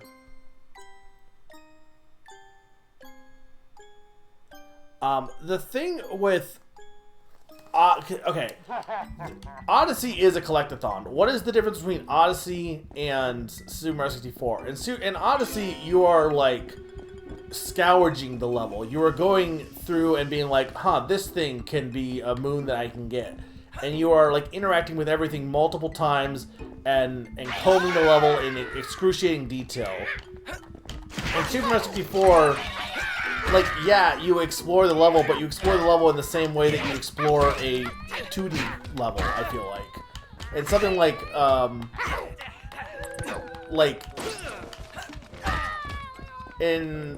if you were playing, like, a regular Mario game,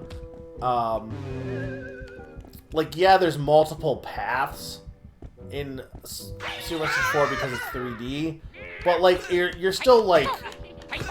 you're still figuring out the level and then going to the goal, basically. It has the same gameplay loop as a normal Mario game in the fact that, you know, there's only one... I don't know. There's only one like, goal. Whereas with other collectathons, there's not really a goal. There's no goal in Odyssey, really. It's just to keep collecting more. There's an endpoint in the level or in the mission for Mario 64. And I think that's the big difference, is the fact that there is, like, something that you're reaching to get, whereas where in something like 2E or Odyssey, you're not really trying to beat the level, you're just trying to keep, exploring and interacting with it. Does that make any sense? Can I please stop being beaten up by ninjas?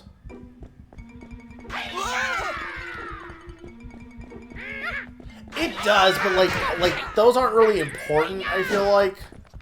Like when people, especially for the first time, play Odyssey, they're not playing it just to get to the end goal. They're, you know, or get to the... It's not so much the end goal. It's the way to, like, progress to the next level. But I feel like most people, like, get everything in it.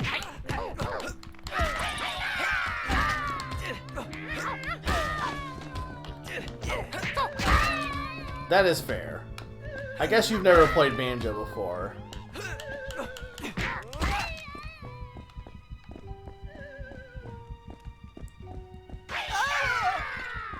I don't know if, like, anyone else, like, can get what I'm saying here. I'm telling you it's not a linguistic difference. Like, for me at least, playing Super Mario 64 or even playing Sunshine, I feel different with those games compared to, like, Banjo Tooie and stuff, you know? So I know there's at least a difference for me because I definitely have a different... they don't feel like the same game.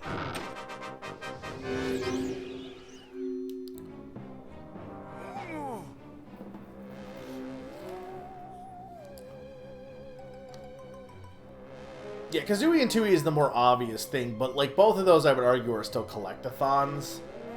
I guess my thing is with like Kazooie, when you play it, you don't just like There's no, like, Kazooie's a great example. Compare, like, Odyssey, like, I get what you're saying, Sturman, is a way to progress the next level, but Kazooie is a great example of what I'm talking about. Because you, hang on, you need to be selected with your pummeling for this challenge. Okay, don't defeat, okay. If you have, okay, I see. In Kazooie, when you enter a level, you could leave the level right after you enter it, and that would be fine. You don't need to, like, there's no, like, end point to a level in Kazooie. Because there's no goal in that level. What you need to do is you need to get enough things in the level, like Jiggies, or... Though in Kazooie, you really need to almost get everything in the game. But you need to get things in the level that when you leave the level, you can progress more in the overworld, in the lobby and stuff. Which you could argue is similar to Mario 64, because you do get stars in that to open up more of Peach's Castle. I guess in that element of it. But the difference is that, again, it's the mission structure. The mission structure is the deal breaker. If Mario 64 didn't have the mission structure, then it would be a collectathon. But the fact that it has a mission structure, it isn't because of that. And the mission structure really hurts that game, in my opinion. That's a novel hat Sir is wearing. Maybe if Sir got himself in a spin, he'd be able to shake the little chap off.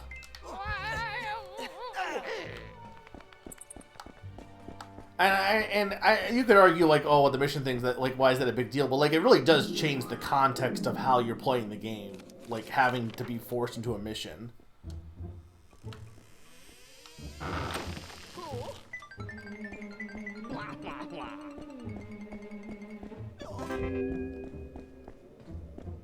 And they didn't get rid of that until Odyssey.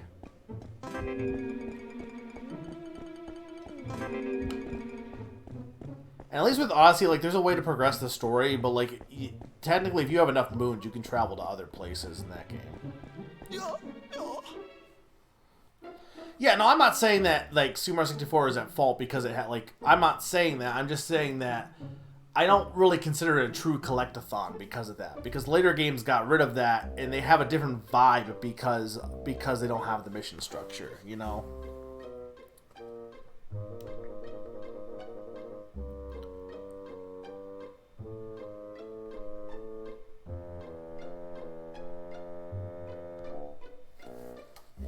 In Banjo, you go to the top of the mountain, do the Jinjo platforming quest to get a star. In Mario 64, you go to the top of the mountain and jump on a thing to get a star. But the only difference is the menu says go to the mountaintop. No. That's not what I'm saying. I'm saying in Banjo, you go into the level and you collect stuff, but there's no, like, stopping point in the level. You could collect everything in the level and still run around in the level.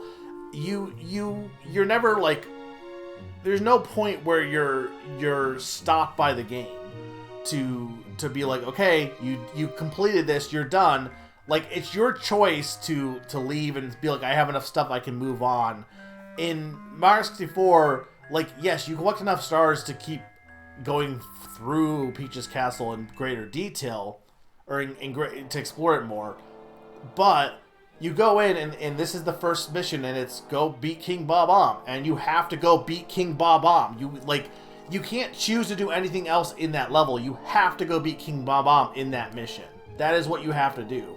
And Banjo-Kazooie, you go in, and you could choose any order of what you want to do things and to collect stuff. You're not collecting things in Mario 64, you're just doing missions. And in the act, you are collecting stuff. But because of how it narrows your focus in on the mission, you don't have it's the difference between going into to work and being told to clean, to clean to clean up your workspace versus just choosing to clean up your workspace. The context absolutely matters. You can get other stars, but then you get booted out because it's a mission. Like you don't. It's very. I don't know how else to say that it makes a difference. Like for me, it's not semantics because it makes me feel different. It doesn't make me feel like I'm collecting things in Super Mario 64. It makes me feel like I'm doing missions.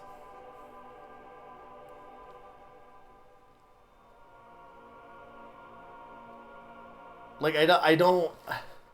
Nina said that she got what I said, so maybe she can explain what I mean better. But, like, I don't know how else to say this. Like, it's not me just saying, oh, it's semantics, because, like, I have a different enjoyment between the two. I feel different between the two, even if it's a minor thing that gives the context different. I don't have the same experience playing Super Mario 64 that I do with the Banjo games.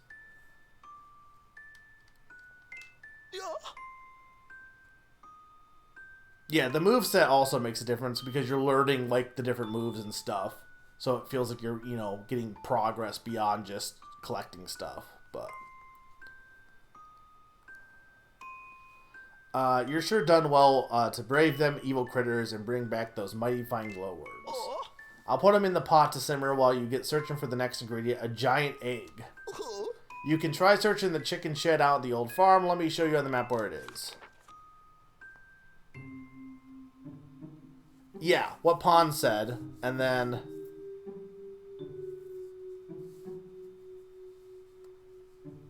when you get booted out of the level when you grab a star in Super 64 versus when you keep hanging out in Banjo, it makes the star feel less like a collectible and more like a flat. Yeah, exactly. And whether that like bothers you as much or affects you as much, you know, fair enough. If it doesn't seem like a big deal for you, for me, it changes the complete. It completely changes the context of what you are doing.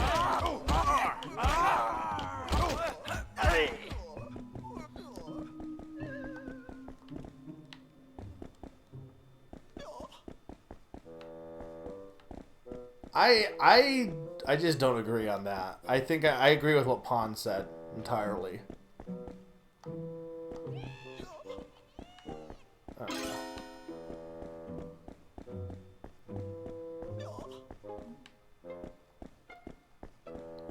I just know when I played, like, Super Mario 64 or Sunshine, I never, like...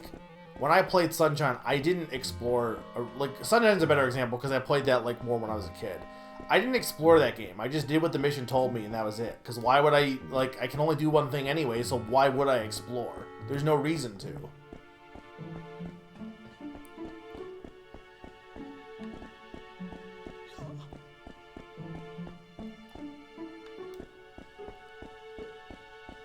Yeah, there's a lot of little rare references in this game.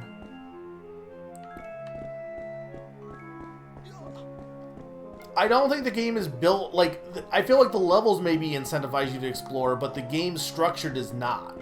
So it's in conflict with itself.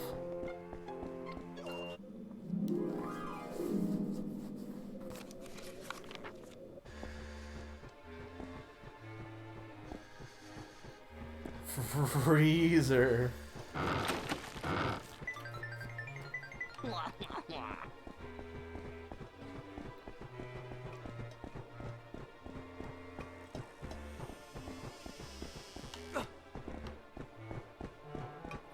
Why is this freezer so big?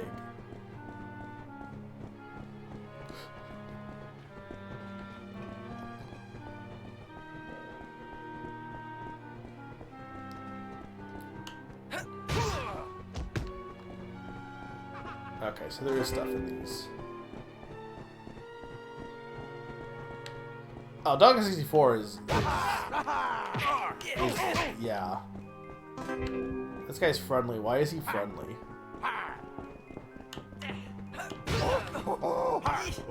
Why is he friendly?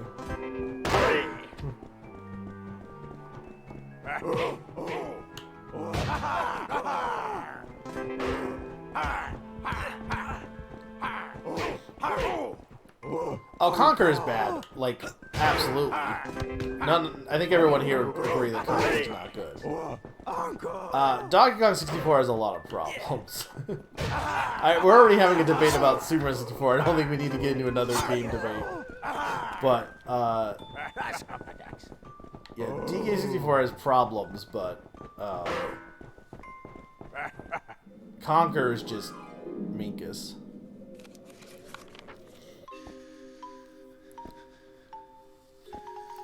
Garbage Yard?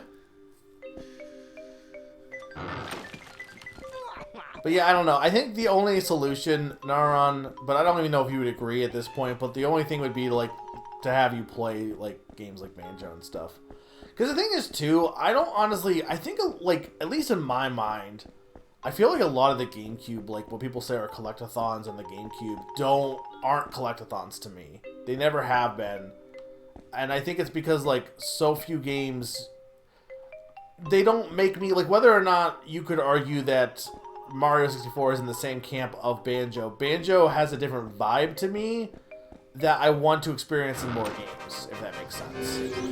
And it's the Metroidvania-esque kind of, like, nature of exploring a level.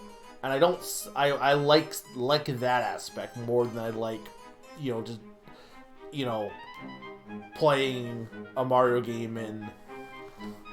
Like, I think it's interesting because people say, like, the Galaxy games are different because you don't get to explore them. But to me, I never saw the Galaxy games as different than Super Mario 64 in terms of its structure.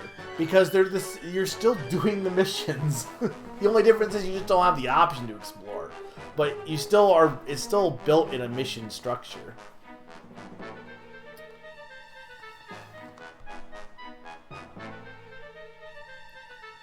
People hate it for being ambitious collectathon, and yet...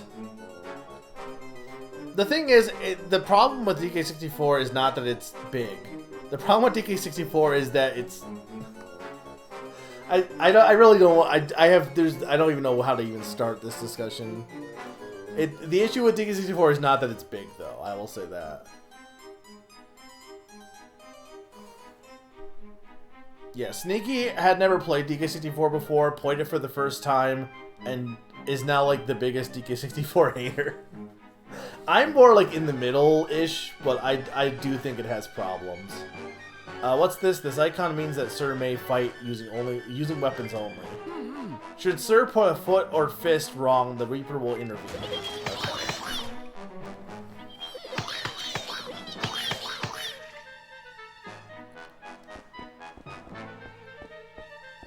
I do think a lot of people, what they like about DK64 is, like, everything but the gameplay. And they let that, like, I feel like that ends up, like, they trick, I don't want to say they trick themselves into thinking the gameplay is good, but more so, all the other stuff is enjoyable to them, that it lets, like, the flaws aren't as apparent. If you like all the other stuff that's going on, if that makes sense. But if you don't care so much about... What the heck? Then, like, all the bad things stand out so much more.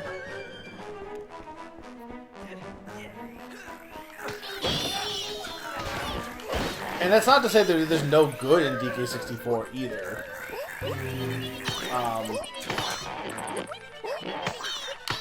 Okay, this isn't good because I can't attack them with my fist, otherwise the Reaper will come. But I have reverse controls right now. Oh my god, I can't get...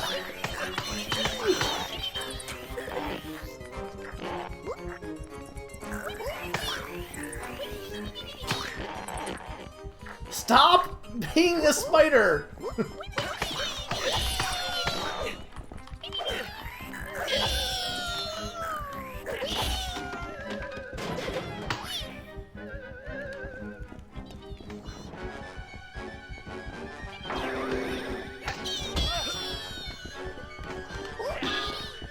I do like the missions are getting a little bit more varied as we go further.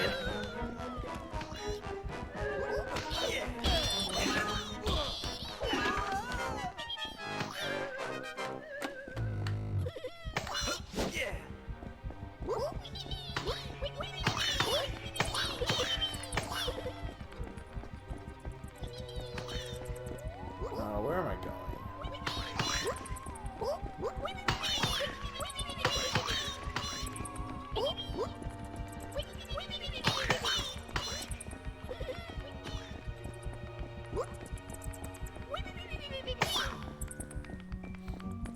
the thing, Sturman, I will say is like when I just got like for me at least personally, because I don't want you to feel like you're being called out at all. By the way, like because unfortunately, a lot of my friends tend to not like DK64, unfortunately. So I don't want it to be like oh well, you come to the wrong neighborhood or something kind of thing. But for me at least, when I'm talking about games and stuff, I don't criticize a game because haha we need to hate on this thing. I don't think that's really productive at all. More so, I like to see what works and what doesn't work because it helps me in figuring out why I like things I do really like, why I like them. So like a good example with this is with DK64. I like 2E, I don't like DK64. It's good to examine why I think something doesn't work in DK64 so I can better understand why I think it works in 2E, if that makes sense. I need to read back what's going on too, but it's hard to like look away from this game.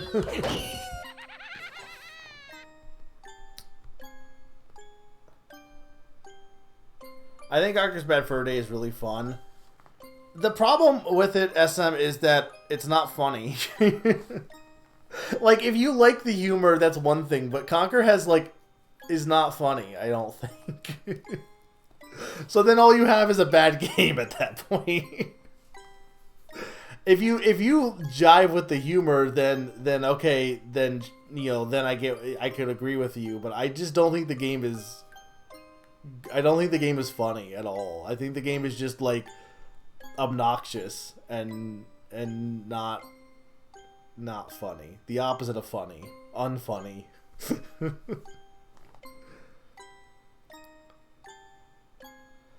To be fair with the Koroks, like I would agree with you, but the Koroks were not designed to collect them all. I know they do technically give you something, but the Koroks were not designed about collecting them all. I do think with DA64, I will say this, is I think the game was... It's weird because it came out before Tooie and after Kazooie. In Kazooie, you absolutely have to almost collect nearly everything in that game. Like, you don't... Like, there's not a lot of leeway. You pretty much collect almost everything to get to the end. So I think when people played it, they played it with that mindset. But I think it was more designed to not... Because, like, you can definitely beat the game without collecting everything. But that's not how people approached it, unfortunately. And is that so much the game's fault? I'm not really sure. I think also it's hard to be able to tell, like, playing it for the first time, what missions to skip and what not to skip, because, like, you're not going to know until you do it. But that's not entirely the reason why, like I said, DK64 has more issues with navigation, and also, like, the Kong switching is kind of rough for multiple reasons.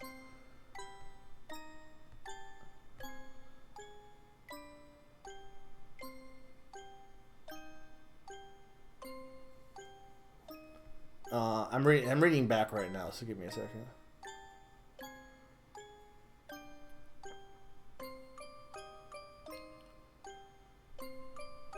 I was wed by the Ghoulies.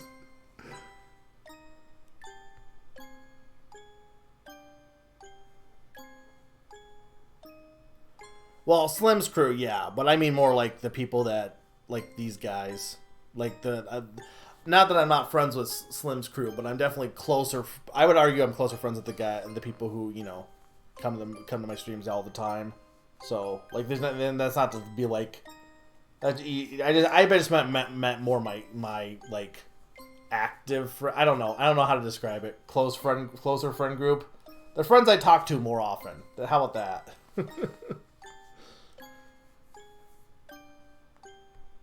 Conquer is definitely not a good game, gameplay-wise. But I agree with SM that I don't think it was supposed to be. I think it was supposed to be bad on purpose. But I don't think that really excuses it either.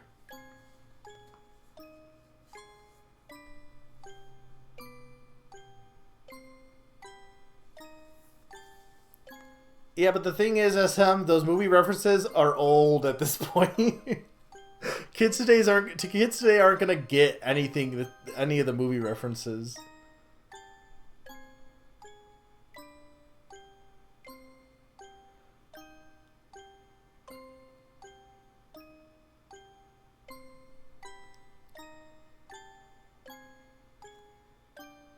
The thing is, part of that is like, here's one thing I will say.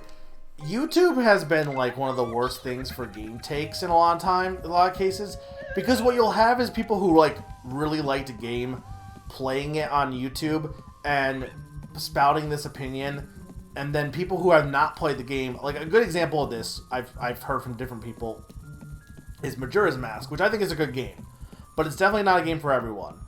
And there were definitely examples of people who watched people play the game and watched their opinion and liked the game in theory and what it was doing, but when they actually played the game, they didn't enjoy it. And they hadn't played it for the longest time, so then they were saying, oh yeah, the game's good, and parroting that, and it kept getting echoed and echoed. And I think you get that with a lot of, like something with DK64, is you got people who were super nostalgic for it, talking about how amazing it is, and when people actually played it, they were like, wait a minute. So that's why you see the pushback, is because you see people, like, watching, like, YouTube and watching people's opinions, and then just taking it without, like, taking it as their own opinion without really thinking on it beyond that, and allowing that opinion to blow up bigger than it really, like, should be. Sometimes there are some opinions on YouTube that are not popular opinions in reality, but seem like it because of the amount of people who are just echoing what they hear, if that makes sense.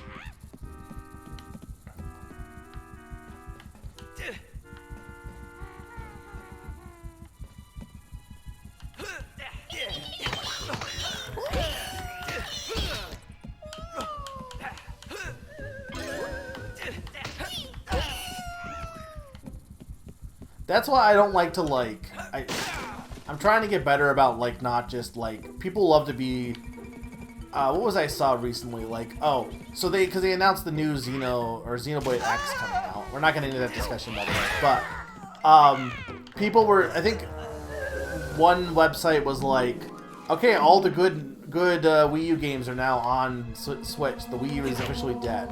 And people were like, no, there's a lot of games that still aren't on the Switch, like Nintendo Land and stuff. And then someone was like, oh yeah, but Color Splash is like the worst game ever. And I think it's like, that's, even with Sticker Star, people are like, oh yeah, Sticker Star is the worst game ever. And it's like, I don't like Sticker Star either, to be mind you. I hate Sticker Star. I don't think it's good. I think Color Splash is actually good. It has some problems, but it has some good elements. And I think it's so easy for people to just hear what other people said and parrot it, without ever playing it themselves. So then it just, the fact that the first thing for Xenoblade X coming out is, oh yeah, but Color Splash sucks. Like, why is that your first thought? Like, that all the other Wii U games are bad, you know? I see that a lot with motion controls, or people who don't like motion. They've been, like, made a pariah by the internet a bit, even when they do work. And it's funny because people, like, unanimously love them for, like, Splatoon. They think that the motion controls in Splatoon are great, but then you still get this element of anytime motion gets brought up, it's always with, like, this era of people, like, hating it in the background.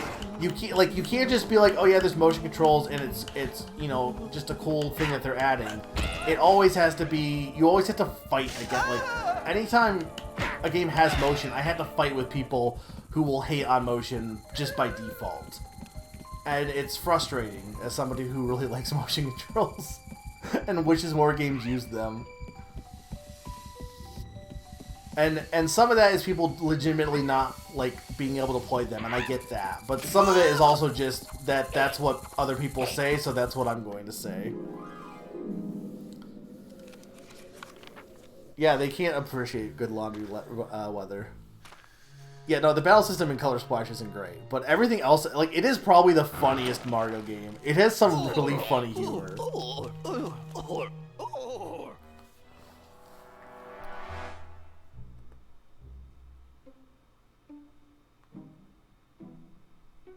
Nintendo Land might be the best Wii U game, by far.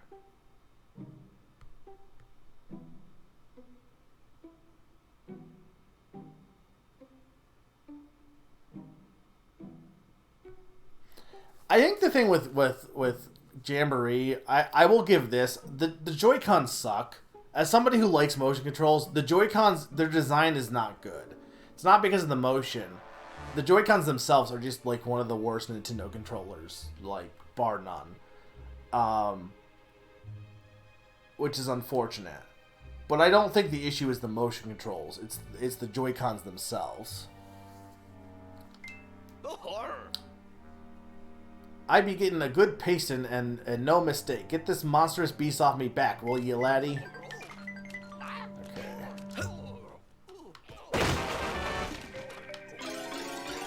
Yeah, like I don't think the motion controls in Super or in Jamboree are bad. I just think the Joy-Cons are not great.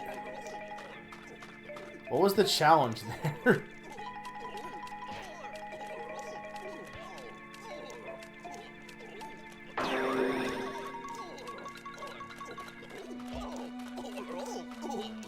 Yeah, I absolutely 100% agree with that opinion, Naron. That people, like, I love that people, even though it is motion, notice that when people talk about Zelda having motion, like with the arrow aiming, or Splatoon having motion, they don't call it motion controls. They call it gyro. That's motion controls. Like, call it what you want. It's still motion controls. But no, it's gyro controls, so that's fine. But those motion controls. Look what this cowardly dog's done to Rogers the cabin boy. He only had 2 days left till his retirement. Show yourselves and make shark bait out of them, you motley bunch of scumbags. The Switch should have had Wii Remote support. It should have. It should have had Wii Zapper support.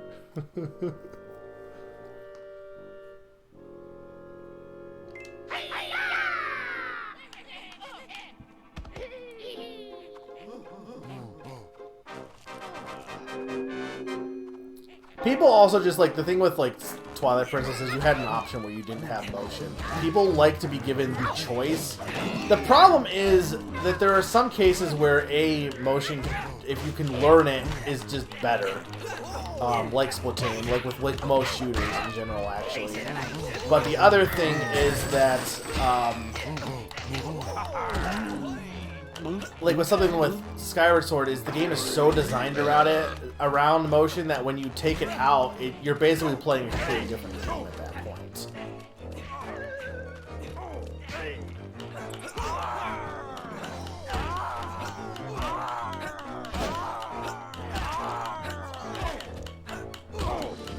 Yeah, Ring Fit is really good. That might be the best Switch game, honestly. I reckon we taught this dog his lesson. Nothing can bring Roger back, time for me to be off now, I be thinking.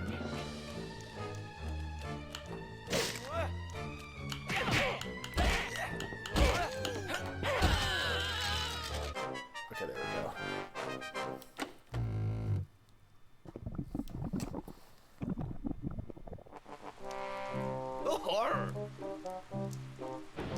Yeah, that is the problem when it comes to the Switch, right? Like, you can't really do motion on handheld. At least not the same way. You certainly got some courage in you, youngin'. Thanks for helping me out. What's that you say off inside the chicken shed? Beware, lad. They ain't no normal chickens in there. But I got something that maybe you can use on them. Like, I definitely understand, like, as much as I like motion, I do understand with, like, Mario Party or, like, any game that, like, needs the Joy-Con separate. If you don't give that option, then you can't do the whole... Like, the problem with the Switch in general is that it wants to appeal to everyone. And, unfortunately, I kind of think sometimes, like, having stuff be more appealing only to certain people makes it stronger at times. For better or worse. Like, certain games that games that try to appeal to everyone tend to end up not really having any strengths. Whereas if a game, like, you know, it's like, okay, we want to do this, even if not everyone's going to like it, we're going to do this. And it tends to be better for it, I feel like. This be ol' Edna. Giant cloves of me most pungent and potent garlic be shootin'. Just what you need be needing in there. Oh. A bit dubious looking as well. Used to be what? Okay, the Ghoulies aren't vampires, right? Like garlic isn't just used for any undead. It's only for vampires. I don't think you can just use it on any undead creature.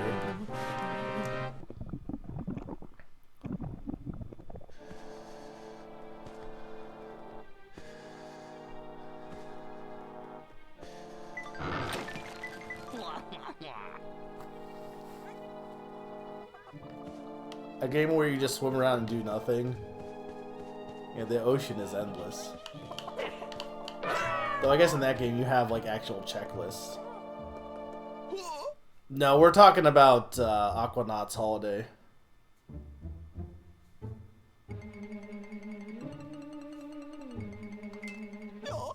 Make your way over and pick it up. Them skanky chickens won't be hindering you none. Why are they vampires? But why are they vampires?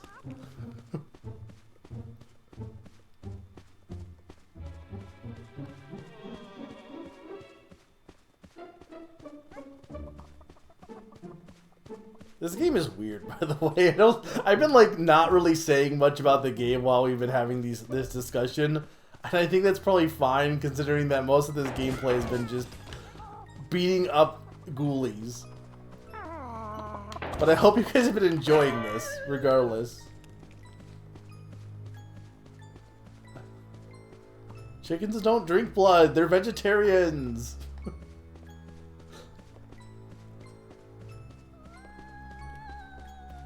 I also hope nobody's like annoyed with the conversation, by the way. I think we're having good conversation here. The problem is we've gone through like multiple topics rapid fire, so... The point is, I think it's good to think about things, even if the end result is that you don't agree with someone. It's always good to consider, like... Because for me, at least, I'm not going to like every game, and that's fine. You don't need to like everything in a game.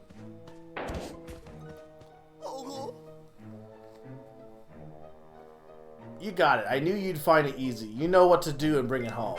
The one thing I don't like with the whole subjective stuff, though, not so much, I'm not saying with what you're saying, Starman, but I'm saying, I've seen a lot of people on the internet be like, oh, well, opinions are subjective, I can have any opinion. There's still things that work. There's still objective facts when it comes to your subjective conclusions. I think it's being like, oh, well, it's just subjective. Yeah, but, like, there's a reason, there's certain objective facts that give you that make you have that opinion.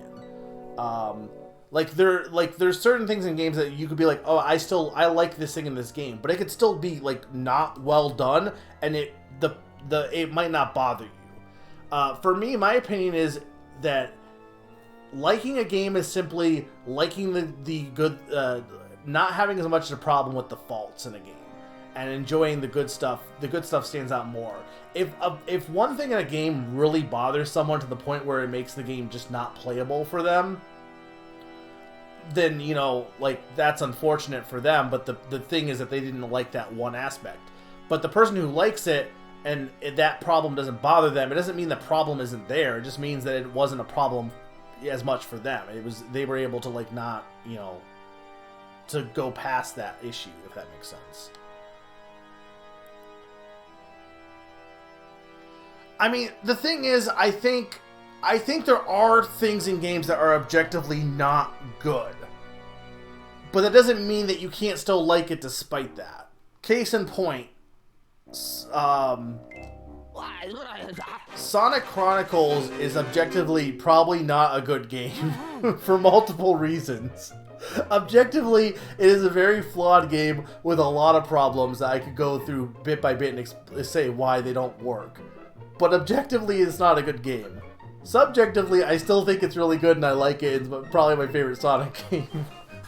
But it doesn't mean that I'm not going to say, like, yeah, it's got a lot of issues.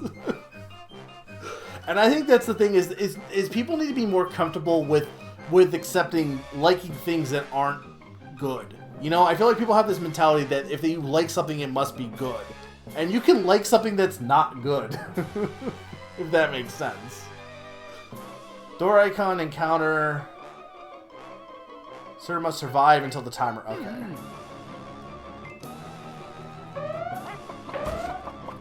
like Sonic Chronicles is very, very like flawed, but I enjoyed my time with it. I think that is probably the crux of the issue, right? Is that people have this mentality that, you know, you need, if you like something, then clearly it must be good. I don't think it's that simple. I think you can like bad things, and I think you can also not like good things. A game could be completely like flawless. That's not really a thing, but you know what I mean? There could be like no major flaws, and you could still not enjoy it. So I think in that respect, like the idea that there's no objectivity in game discussion, I think is just not really true. It's more so that people don't like to have the idea that the objective and subjective conclusions can be different. The objective conclusion could be the game is good, but the subjective conclusion could be that you don't like it. And that's fine.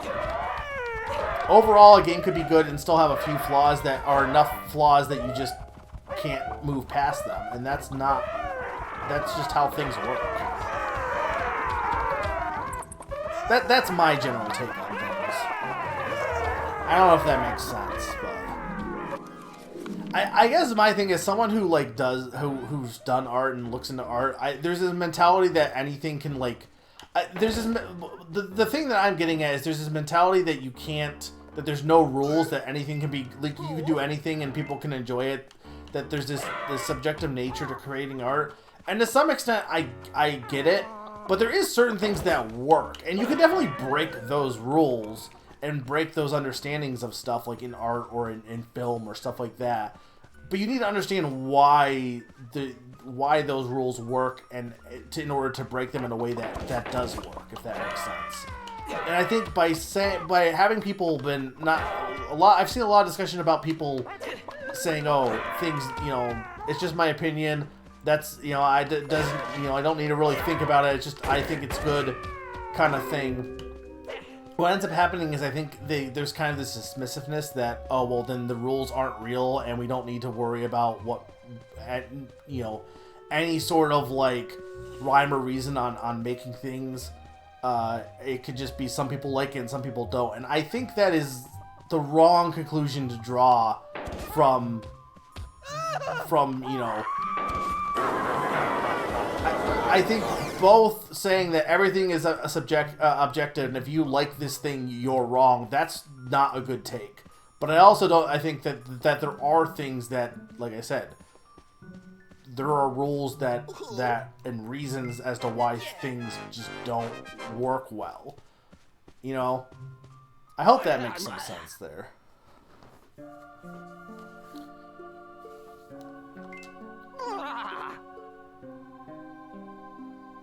I think that example is that mushy peas are objectively good, and yet some people here claim to dislike them.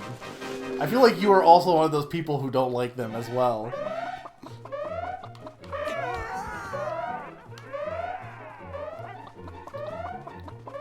I've seen a lot of YouTube essayists, some that I agree with, but also have said like, oh well, it's just subjective. There's, you know, everything's subjective, and it's like you are literally making a video about why things work in games, and you're saying things are subjective. Like I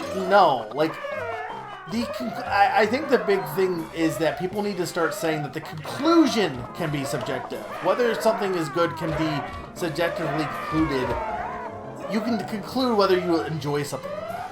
But the parts of the game, there's still objectivity in examining a game's pieces, if that makes sense. Also pieces. I don't like this section. I'm just trying to ignore these chickens, and I don't know if that's really the right play here.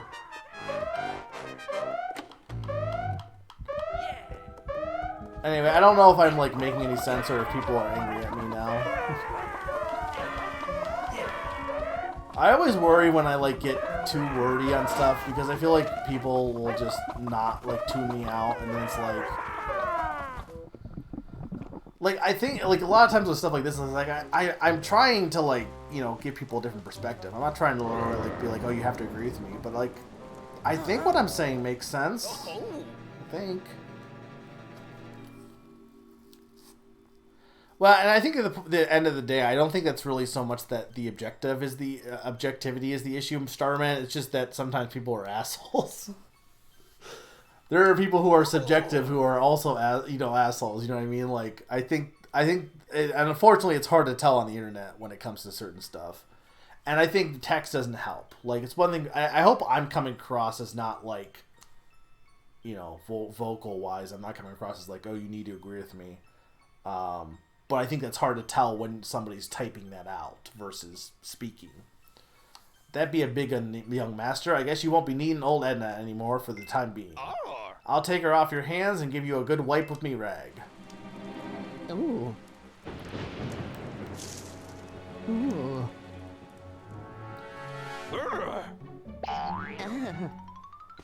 Oh. Oh. Flick me my plums. Oh. That'd be a strange occurrence and no mistake. You best get after him quick and get back that big egg of yours. So I can't tell if like the rest of the game is just curing this girl or if there's gonna be another chapter after this, honestly.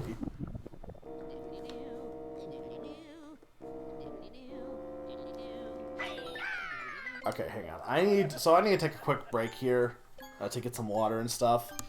That is the Bart Simpson skeleton. So I'm gonna be right back, and when I get back, we will keep grabbing the ghoulies. So be right back, guys. 2-minute break.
back.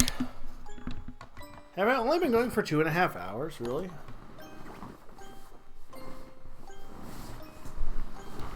I guess that makes sense. This is chapter 2, scene 23. I wonder if that means, I wonder how many chapters there are.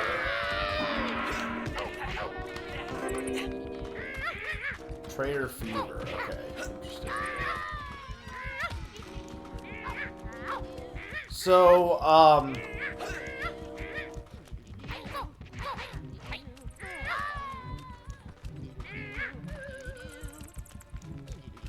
is the audio and everything still good, by the way?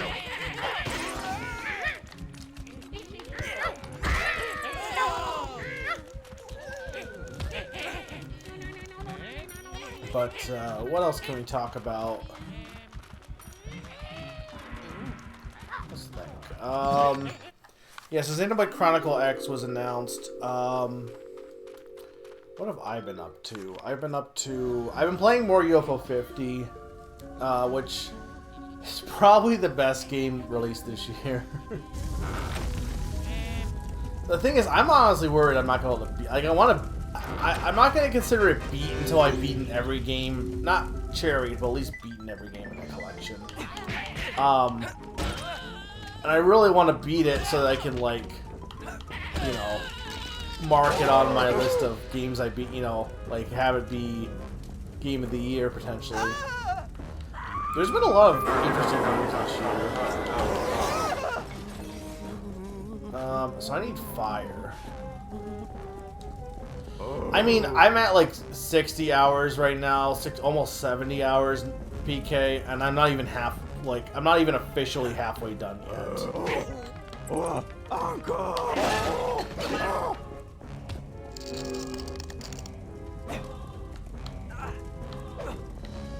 I need something to act as a torch.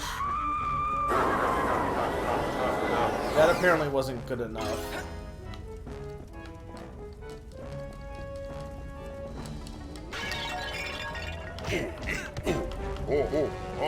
Cursed mummy? What's the difference between a mummy and a cursed mummy? Aren't they all cursed?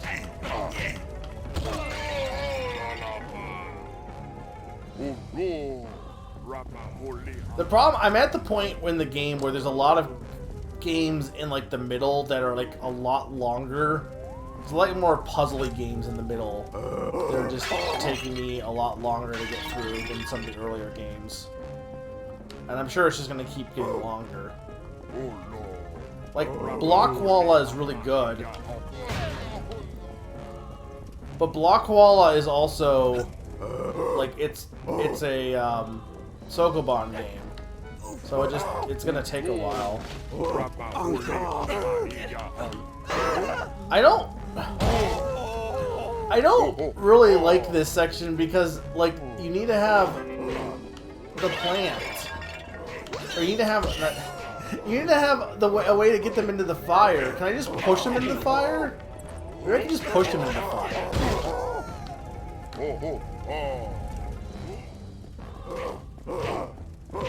Now they're fighting each other. It's not gonna matter though because they can only be hurt by fire. There we go.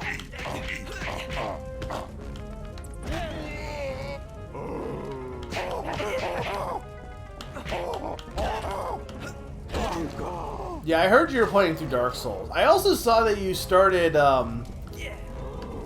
Into the Breach, but I guess you didn't. I assume you just didn't feel it, or maybe I'm just maybe I'm at. See, this is the problem with like social media, or like all the social media, and also all the like app features. I can get why people wouldn't want to be like to say what their games they're currently playing are, you know. Like with the Switch, you can turn it off, but if you're playing something that maybe you didn't want people to know you're playing. unfortunately, it's gonna out you. It's kind of dumb that by default, Discord now, like, if you're playing a game, Discord, like, just tells you what you've been playing. Like, it's at the top of the screen now, which I think is really dumb.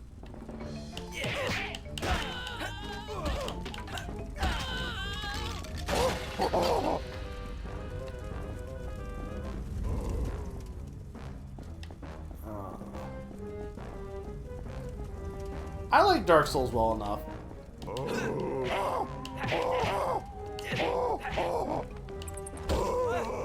I think if you like Dark Souls and you like Metroidvanias, PK, you should definitely check out Hollow Knight. And you'll be able to play just in time before Silk Song comes out.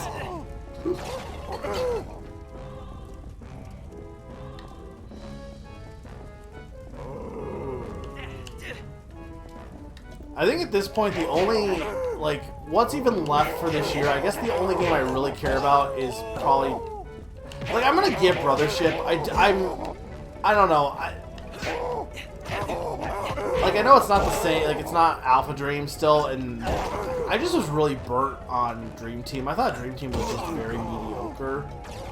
But I'm liking what I'm seeing of Brothership, so I'm willing to give it a chance. But at the same time, I can't say I'm really super, like, excited for the game. Like, I'll play it, but I'm not gonna say it's like a game I'm anticipating, because I'm probably gonna wait till Christmas to get it.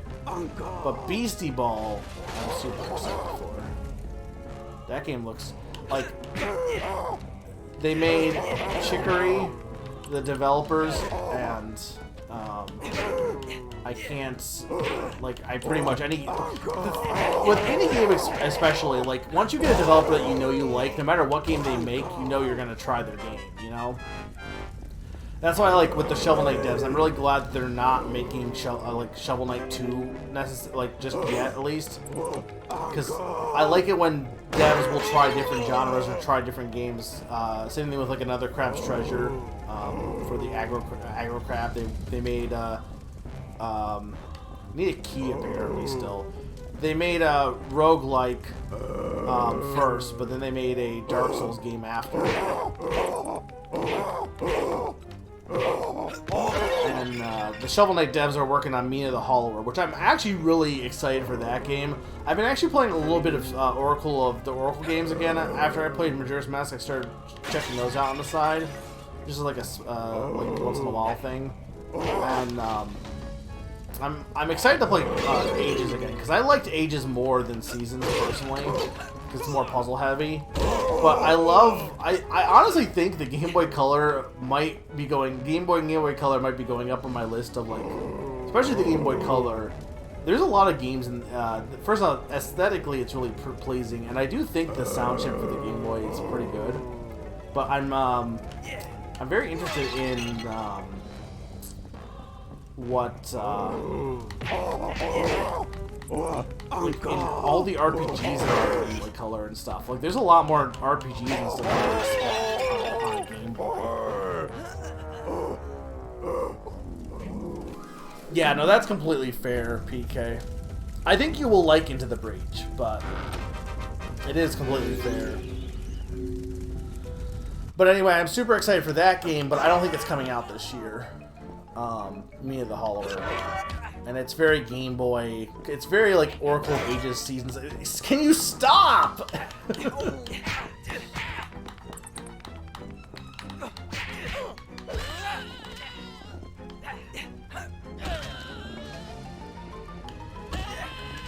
This section sucks because I don't know where the key is.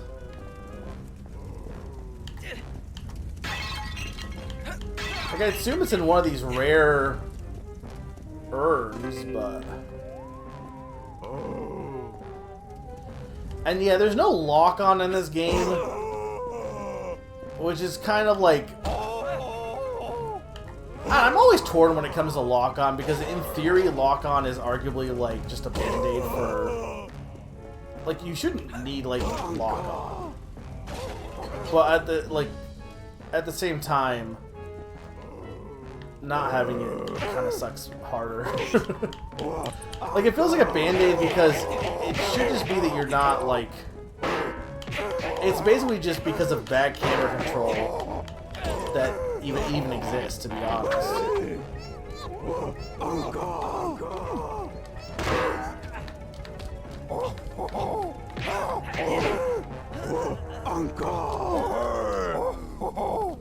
What did Mediatonic make before Fall Guys? At this point, I'm so over Fall Guys. Like, I just don't care.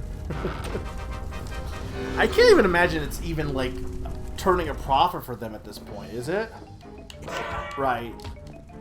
They should make a Murder by Numbers too.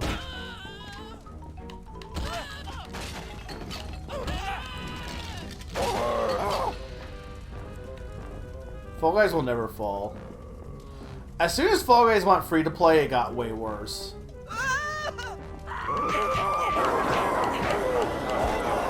I was considering getting, there's a game on sale, called Lorelei and it came out this year, Lorelei and the Laser Eyes, which I honestly think I would really like. But I don't know. I probably should get it while it's on sale, to be honest. I also want to try Emilio and the Smiling Man, but that might be just like a game I asked for Christmas, potentially. I say that as like, because again, I was saying how I'm not really that into horror, but like obviously that's a horror-ish game. But it's also a visual novel, and it's a detective story. Like, I don't mind detective horror, if that makes sense. I don't like horror that's just like, I don't know, like what do we describe Saw as? I don't like Saw. Like, what kind of genre is Saw? It's just like, isn't it like kind of like torture? Like, I don't want to say porn, but like it's like people who just like watching people be tortured is what it feels like to me. Like, that's not really my kind of thing at all.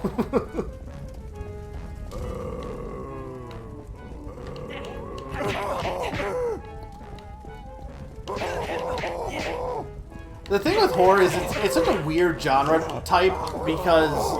Okay, this section sucks.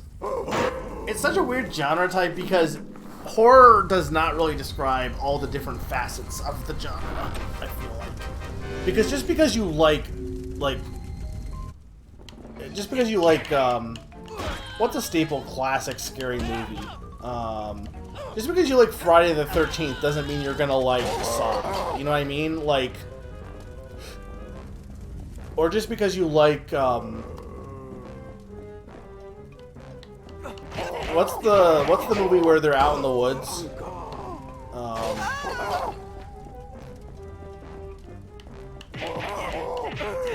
What the Blair Witch Project doesn't mean you're gonna like Chucky. I don't know if I'm making sense right now, actually. So I wonder if that guy has the key, but I thought I killed him last time.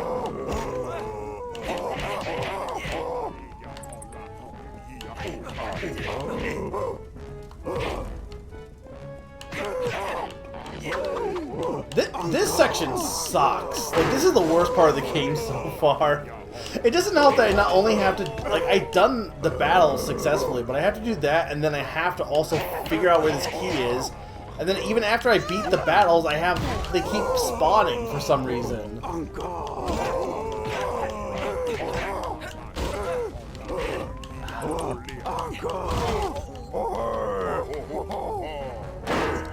This is bad.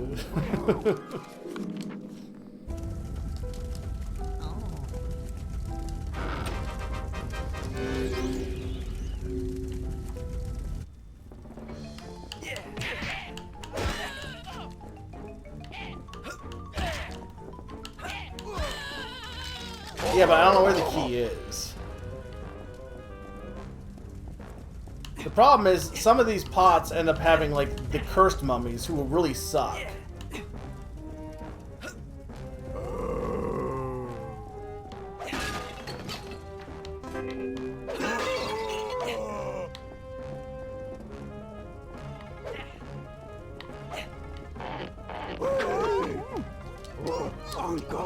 Does that like instantly kill me? I think it does, right? I can't even tell what all is breakable. Oh, there it is. Okay.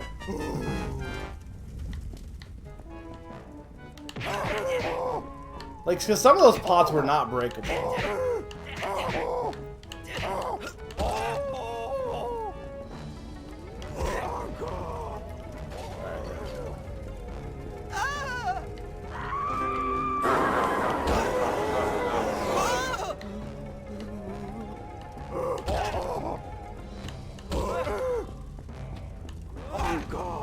Okay, there's that.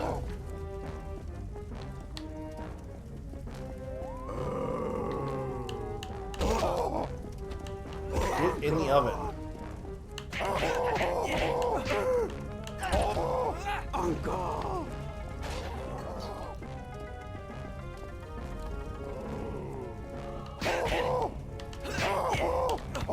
I'm curious, SM. I seen you played on the original Xbox.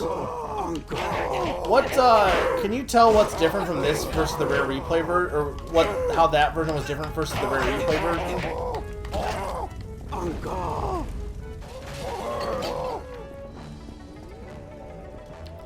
Like, obviously, I think like graphically, it's probably touched up a bit.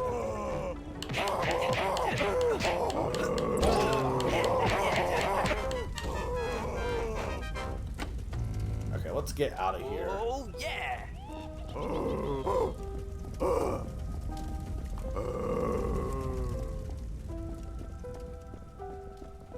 How dare you don't remember what you were doing when you were 12? I remember vividly what I was doing when I was 12. I don't act like what even 2002 would have been Sunshine. I think that was 2002. Zoinks! What have we here? The Cooper bruised icon means don't get hit. That's right, not even once. Breaking the rule means the usual, a lollipop. No, or wait, I mean the Reaper. This kind of has the vibes of like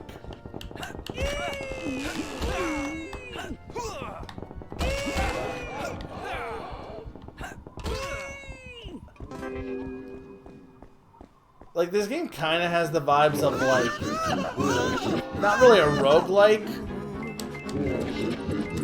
but like having each room have a challenge. Like it kind of feels like a little ahead of its time because it feels like something indie games would do nowadays. I don't, like, hate this game at all. I do think this game is very, silly. What does that say? I can't read that. Can I? Why does Mr. Pants have chocolate treats? Why does Miss Bottles have tea?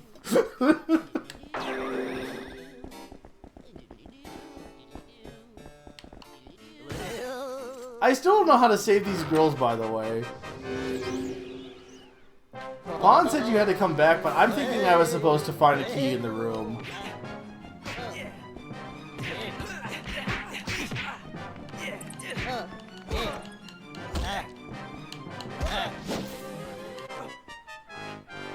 It's hard to tell what is breakable and what's not, it's the only thing.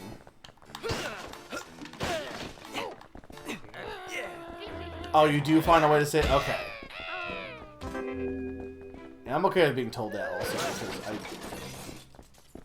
I've been wondering about that. So I wonder if well, I don't know. I was wondering if maybe the game gets a little bit more open-ended at the end.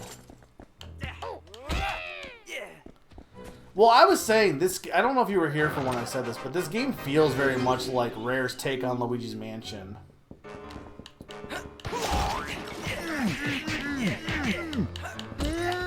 Kind of. Not exactly, but kind of. And yeah, I know, because it's in a mansion, but that's not the reason.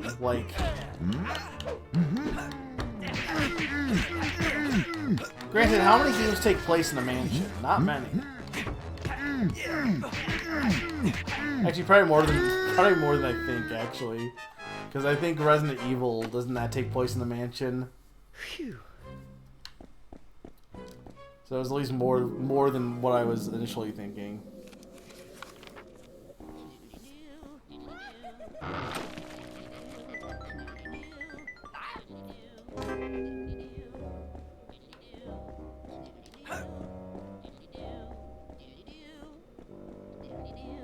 Oh, yeah. Nowhere to run now, Bone Boy. Give me back that egg. Ooh. Oh.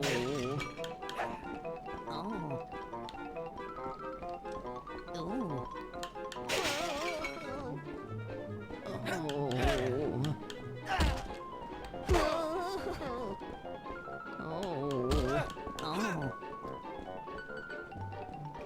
Ooh.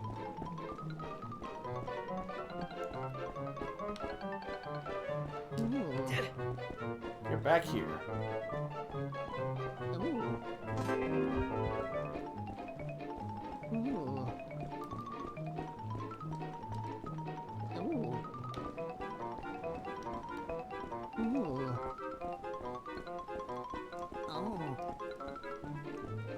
I can't. Why is he so fast?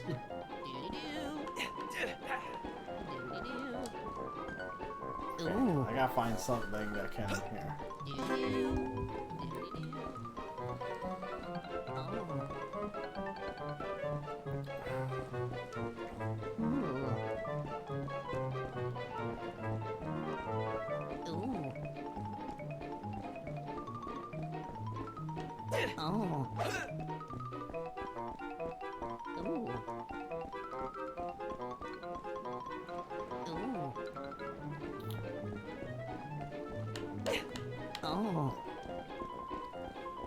Can you please stop? Please stop.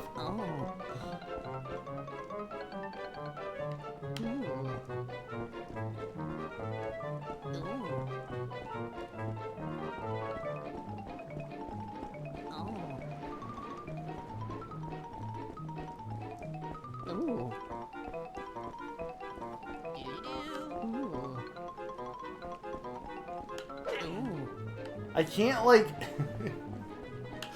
I got him the first few times, and now I just can't reach him. Wouldn't you make these noises when you cook an egg, Nina? You don't go doodly-doo all in the kitchen?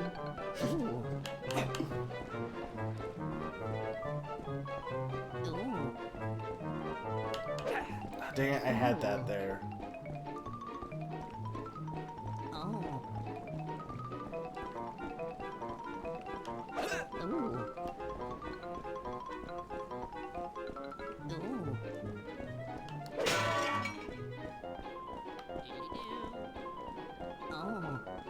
Can we please catch this guy? I don't think I have anything long range. I guess I have... Maybe this can, like, be thrown.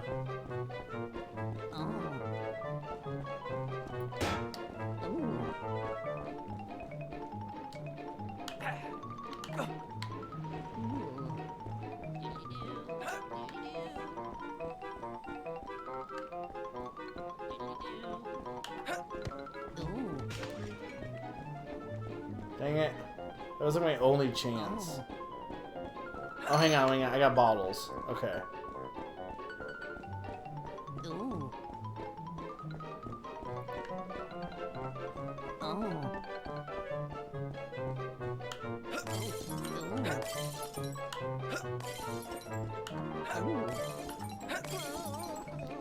There we go.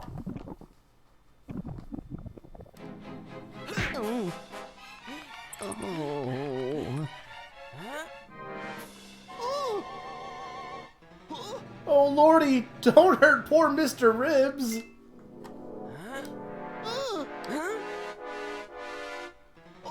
Please don't hurt him, young'un. Mr. Ribs is my trusty assistant. I asked him to help you by fetching that pretty egg.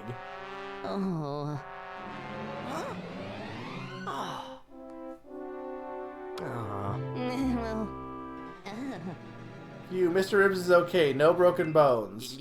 Look, me get tasty egg for Cookie and strange boy. He. Why didn't you just talk to us to begin with? speak? Why didn't you speak? Yeah.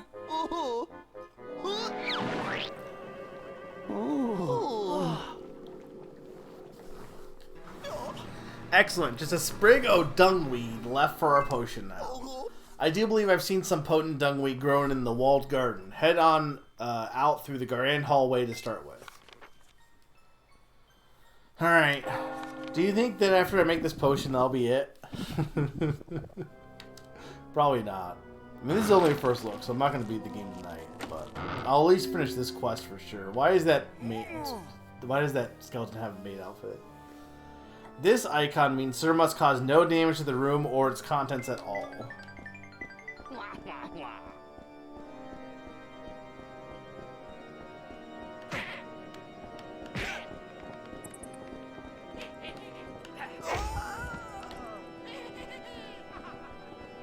You know what they should make? They should make a clue too.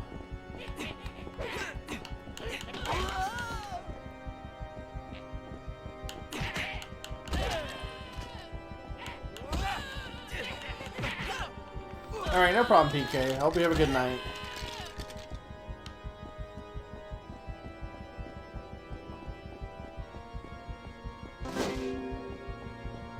Where am I going?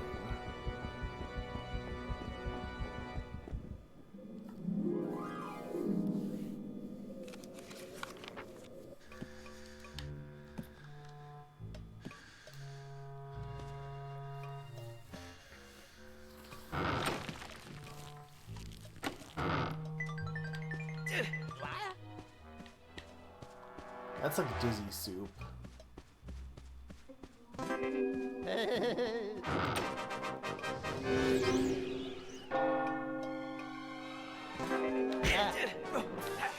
don't know what this icon means. Does that kill that specific enemy, I guess?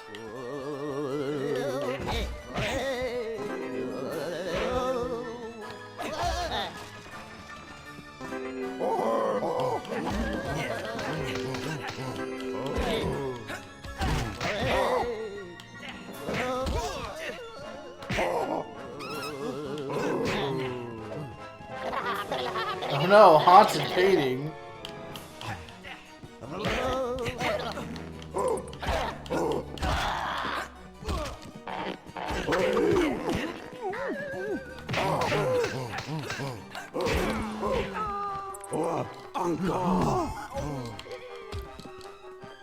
Could you please let me leave?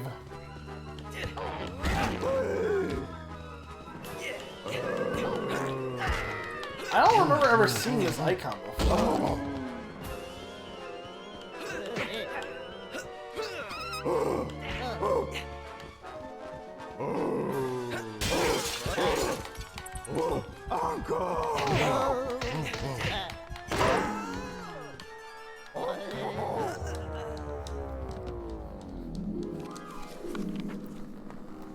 At least they don't make you redo any of the, like, they just go back to the next section, which is good.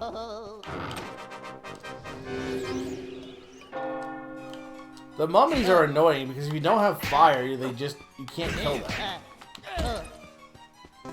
Which I think is really funny because, like, that's like something all games do, is they're like, oh, mummies can only be beaten by fire. But, like,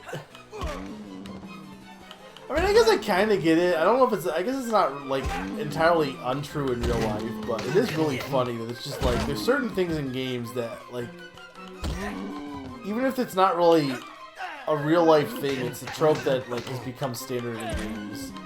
Like mummies and fire. There was another one I was thinking of the other day.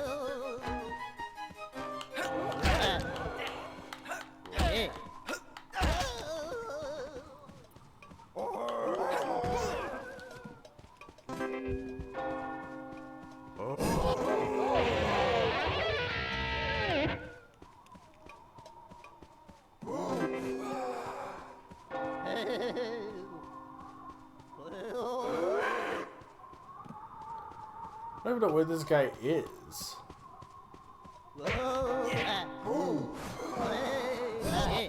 Just have the Reaper kill them for me.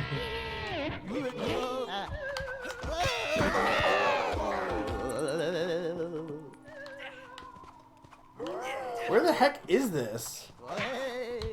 Oh, there. There. That's him. Where did they come from, though? Like, I didn't see them before. Maybe they were outside. Maybe they're in the windows.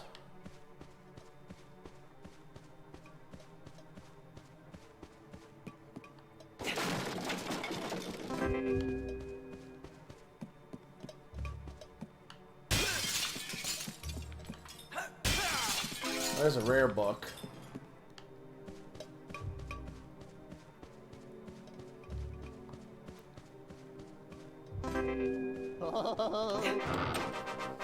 Yeah, some of these later missions are a little annoying so far.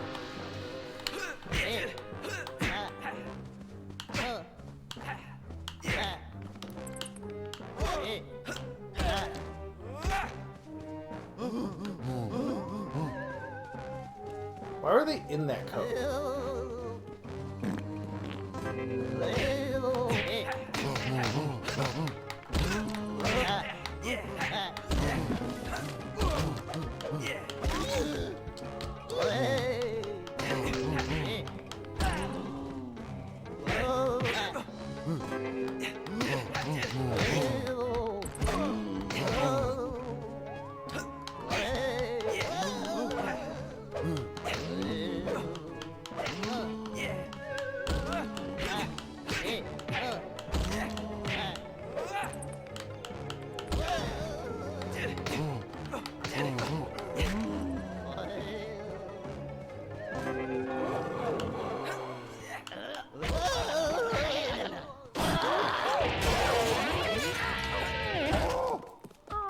The one-hit wonder should work on the mummies, don't you think? Wait, were they inside the mummy? Or did they change which enemy it was? I don't know. Like, why did the killing that mummy open the door? Every other time it was the same being, unless they changed it to be the mummy. Okay. How are you supposed to kill that without fire, though?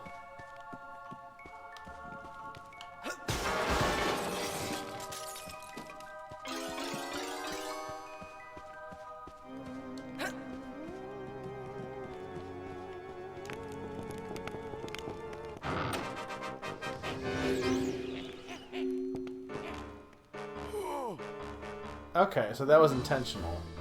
Now things are getting somewhat complicated. The next one different rule appears to be in play. This means Sir must not be defeat the same breed of ghoulie twice in a row. Keep your eyes on the cross X so you know what not to dispose of next, and things should be just spiffy.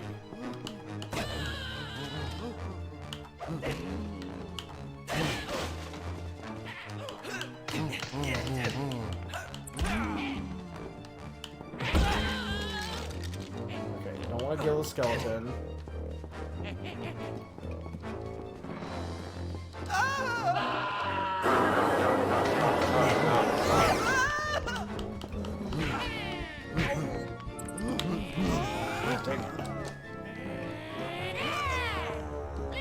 How dare the game get harder the further I get in?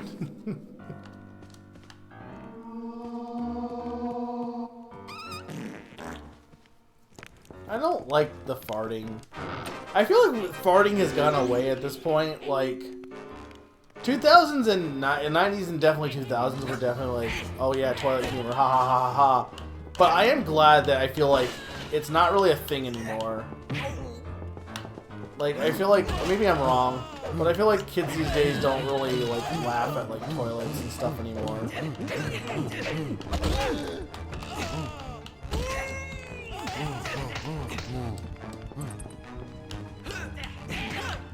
Because I never found like toilet humor funny. I don't know. I just don't think it's funny. I don't want to know what that is. But I don't know what that is. Also, this is gonna be bad. I can't kill. I'm gonna have to kill one of these guys. Is there somebody else I can kill first? Probably not. So I think I already failed the challenge.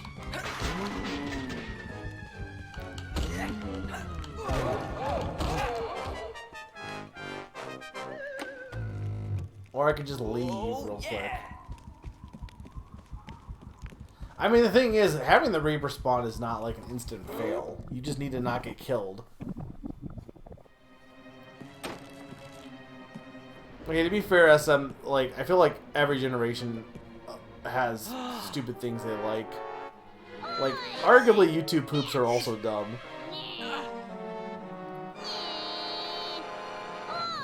Oi, are you the disrespectful youngin' so-and-so that's been using this thing to make a sticky mess all over me floor? There's a lot of banjo sounds in this game. Alright then, must been someone else. Sorry about that.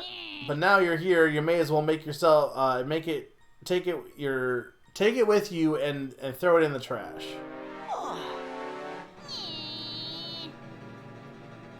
Are you referencing the meme? What do you mean?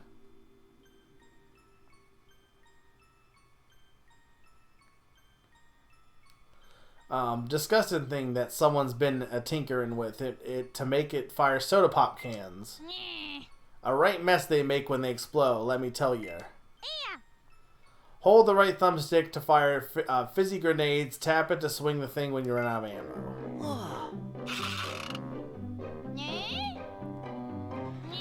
What's that? The walled garden, you say? Why, it's just through here, ain't it? Barbara Buff Bass is me name, by the way. My friends call me Babs. You can call me Miss Buff Brass.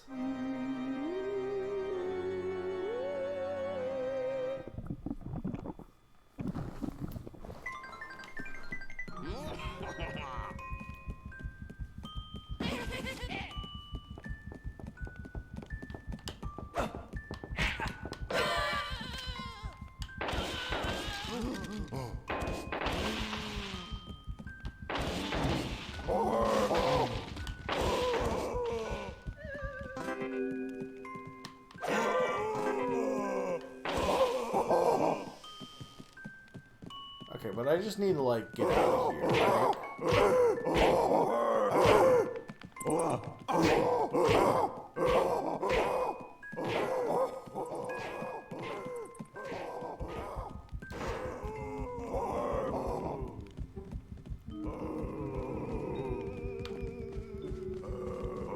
How do I leave?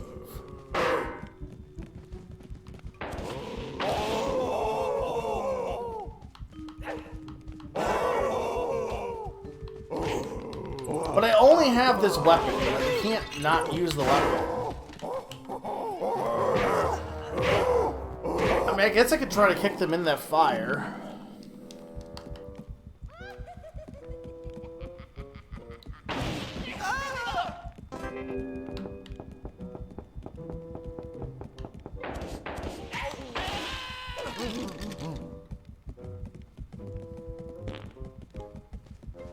Oh wait, I can do it. What's that? Who invented the QuickTime event, by the way? Because I want to, like, I think it might be the worst thing they've added to games in general. There's no, like, QuickTime events are so dumb. Like, what are they? What is the purpose of them? Like, actual question. Why do they exist?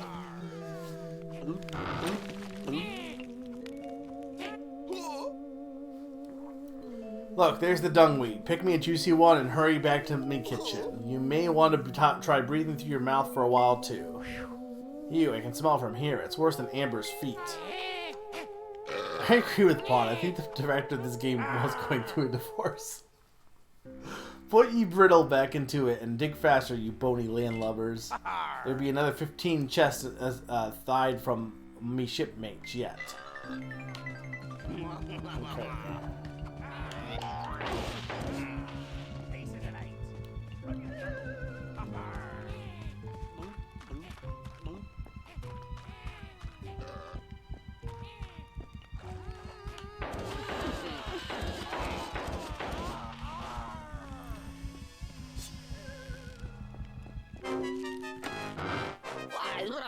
You cretin! That's my prize-winning plant from the Goulsville Town Fair of '66. Get it back for me, you blundering buffoons.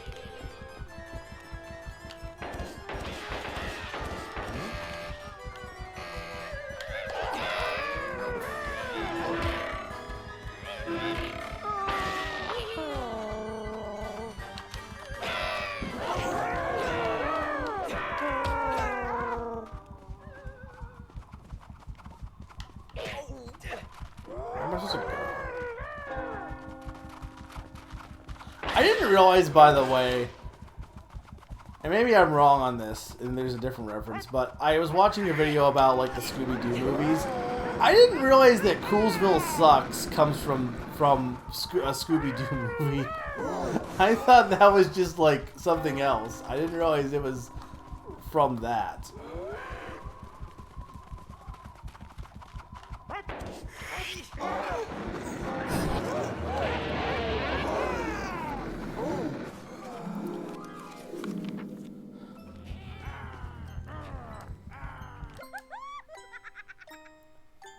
But I don't feel like I guess in like the 80s with like Dragon's Lair, I guess it kind of makes sense because that's mostly just a movie. But it's just always goofy. You say you don't see them anymore, but I feel like we still see them quite a bit, honestly. You're going to make people think that I think that Coolsville sucks.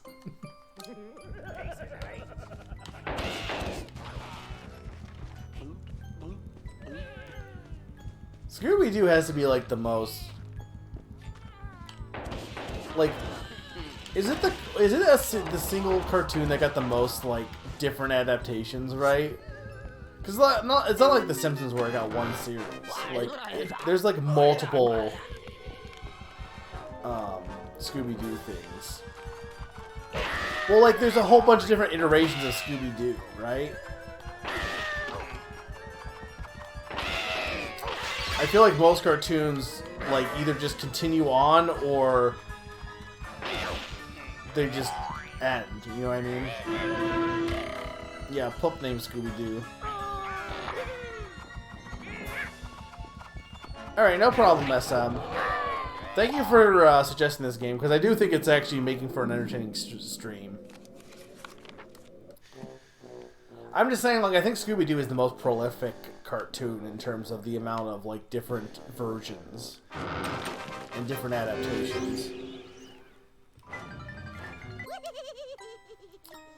I was watching, no, he was watching both. He was watching all of them. He watched, it was Billiam. He's been doing, like, Scooby-Doo every year, and this year he did, like, the live-action movies, but then he also did the direct-to-DVD ones, which certainly are movies. They feature, well, they had one that was just Velma and Daphne, which I don't know why they love to keep spinning off Scooby-Doo and not have Scooby-Doo. Like, to me that's really weird that that keeps happening. But anyway, they had, Velma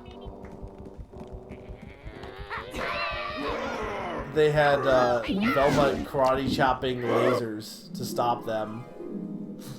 Which was certainly a thing. I didn't even know those existed, to be honest.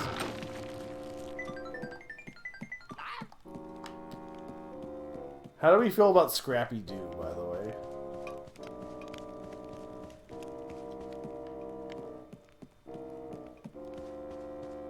Yeah, because Cartoon Network got in a whole habit for a bit where it was like they really wanted to do live action stuff. Because I guess Disney and Nickelodeon were doing it successfully, but it never worked on Cartoon Network.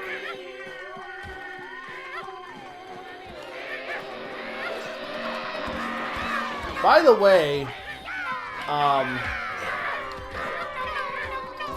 so Cartoon Network's gone, right? So like, what do they have on the? Is the channel just not there anymore, or is it something else now?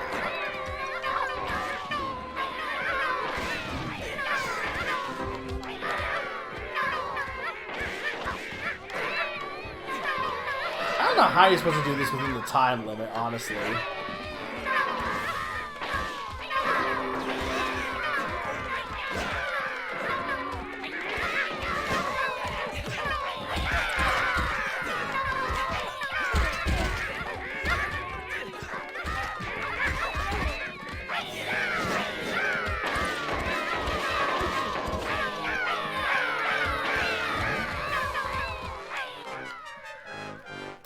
Okay. realize it was James Gunn who did those movies, because he did Guardians of the Galaxy, right? Oi! Yeah, I thought you told you not to be throwing thing in the garbage. Look at the mess you've gotten and made in here. Give me it. I'll go get rid of it myself. Can I just leave, please?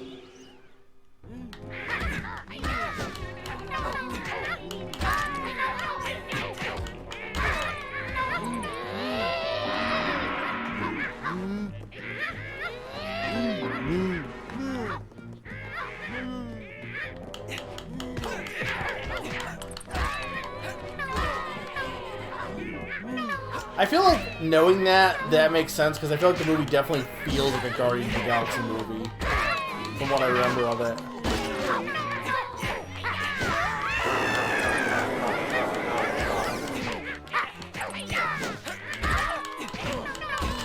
Oh my god. Some of these later levels are just not great.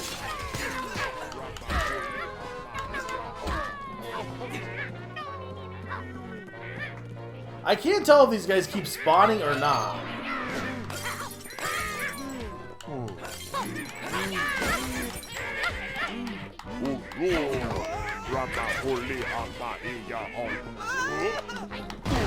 Stop grabbing me!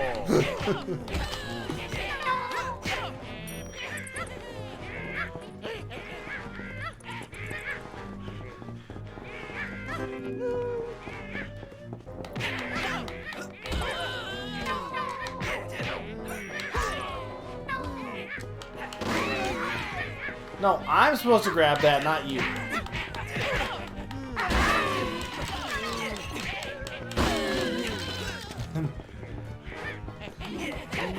It's not the worst game I've played. Why is the Joker on there?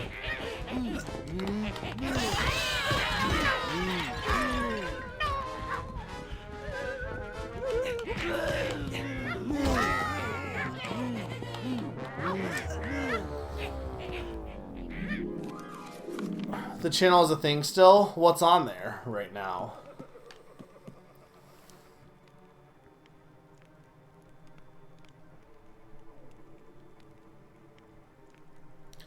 Yeah, I feel like Scooby has aired pretty well.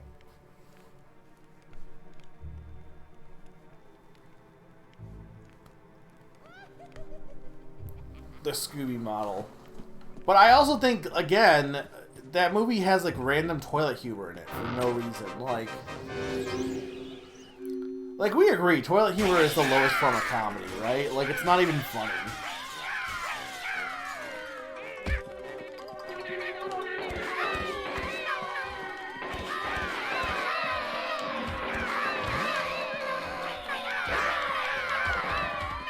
There's no way to like reload this gun, right?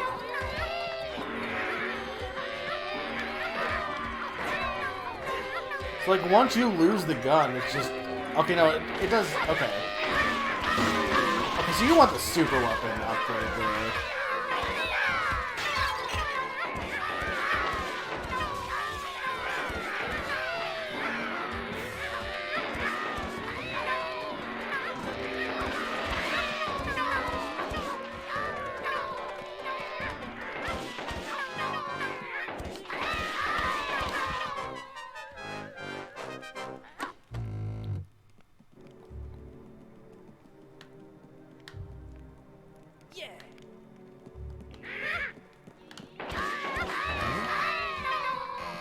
I don't think I've ever watched Gumball, to be honest.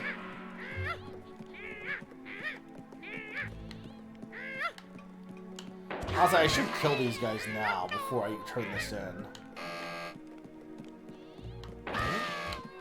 Also, loud incorrect buzzer, by the way. Extremely loud incorrect buzzer.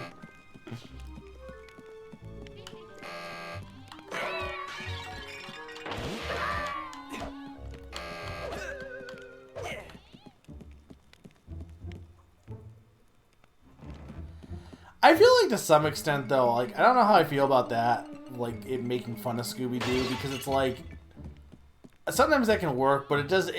I feel like at times the first movie definitely feels like a guy who doesn't like Scooby-Doo being forced to make a Scooby-Doo movie. If that makes sense, you know? Because there's a fine line between homage and just not liking the thing that you're that you're making.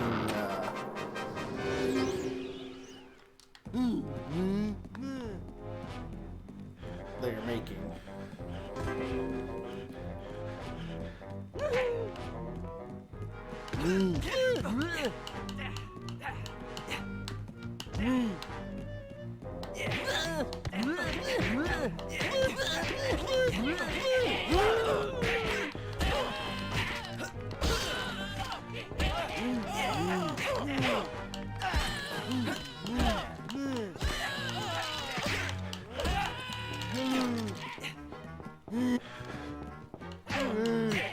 Uncharted, I think, is probably like the biggest offender, probably, but.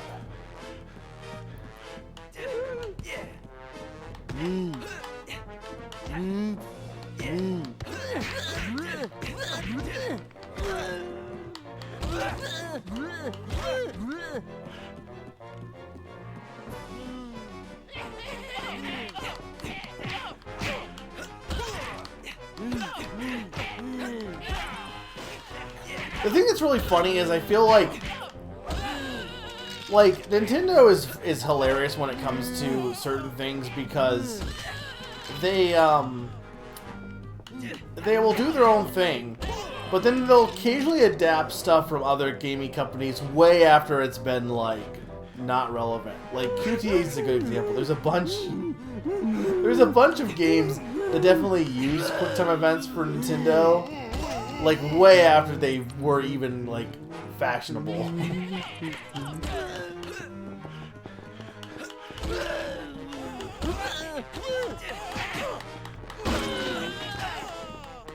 Paper Mario didn't use QuickTime events.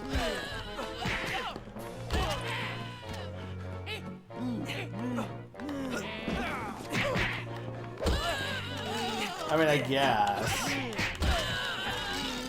But see, like, that's different. Like, stuff like reacting and, like in a battle, those never felt weird. But, like, having to press a button combination to, because there's, a bullet coming at you to dodge it, is just... I think that's the problem. Maybe it was just a quick button press. But the thing is, the QuickTime events are never just press a button to react fast. It's not like just a reaction. It became... If it was just reacting, it'd be one thing. But it's never that. It's always you have to do this weird combo. You gotta bop it, you gotta twist it, you gotta press A, you gotta press X, you gotta turn it, you gotta do all this weird stuff. Yeah, no, I agree with you. I get what you're going for, Naran. I'm just saying, QuickTime events could work if it was just the reaction, but unfortunately they make it into an entire like passcode that you have to enter.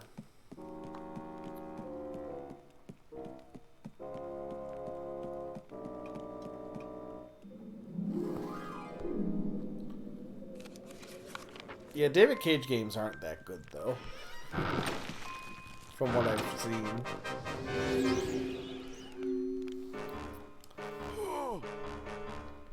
I feel like Teen Titans Go isn't really a thing anymore, right? Oh, I didn't read that. What am I doing here?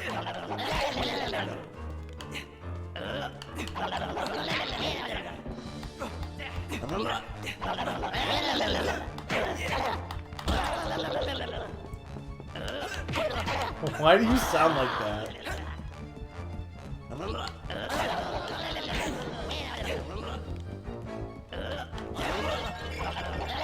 You know, in a lot of ways, this is basically just Breath of the Wild prequel. Is this like the first game that allows you to just grab random stuff to attack with? Probably not. Honestly, this kind of reminds me a lot of, like, Going Under a bit. Because Going Under's whole thing is that you grab stuff and they break. But it's a roguelike, obviously. But, like, it's kind of similar in premise to this. Honestly. Except for it's better.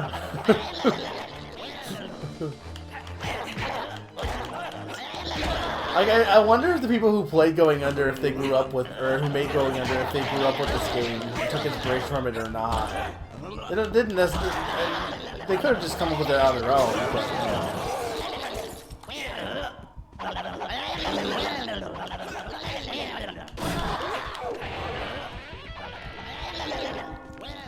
Please kill that painting. Thank you.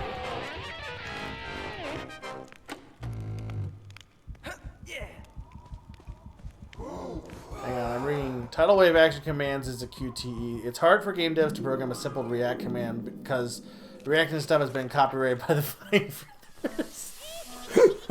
That's what they use the longer combinations. You know, that's true.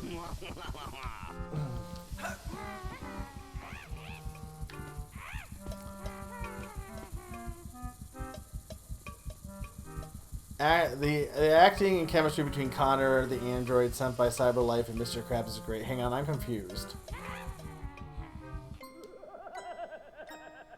You never played them? Oh! The David Cage games. You're talking about Detroit Become Human. Why was he sent by Mr. Krabs?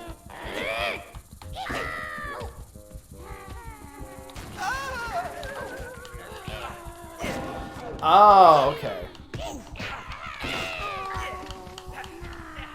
I did not know that. But they couldn't get him for Battle for Bikini Bottom?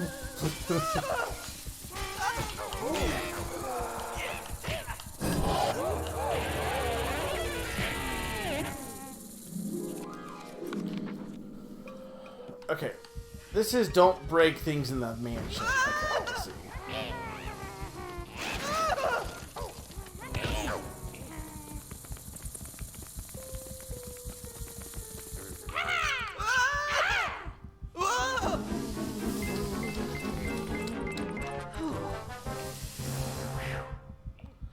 I feel like at this point also, Cooper, like, you've been fighting ghoulies for this entire game.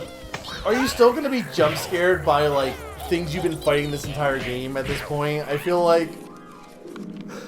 I don't... At some point, this guy just is a weenie if he can't deal with fighting these guys.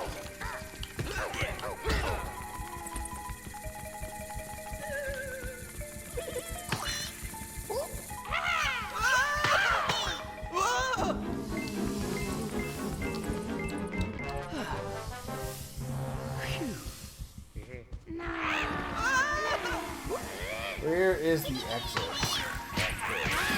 Ow.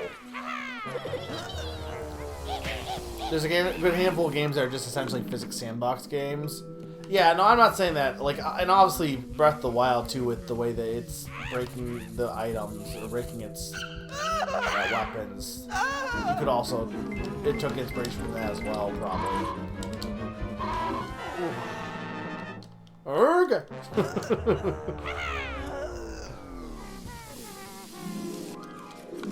But I'm just saying, like, thinking on it, this game does seem a little similar to what Going Under goes for. The difference being that I think it being a roguelike helps. I think that's something with beat 'em ups too in general, because we were talking about beat 'em ups being a little bit repetitive. I think roguelikes is a good thing to pair with beat 'em ups because it keeps them fresh. Because either you make them short or you keep them fresh by making them always be changing.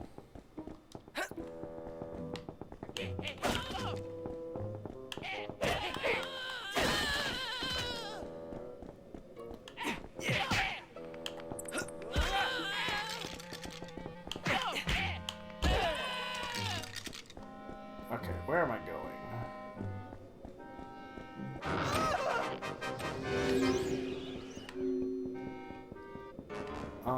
Does that mean only use weapons or don't use weapons? Okay, so it was the opposite of what I just did. Please kill that door for me, Death. Please be a bro. Please. Please. Please.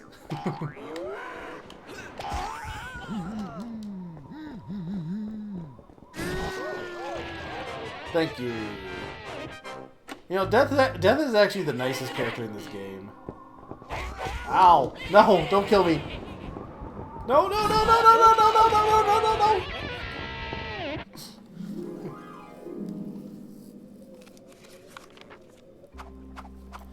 Well, yeah, beat 'em ups have had that before in the past, but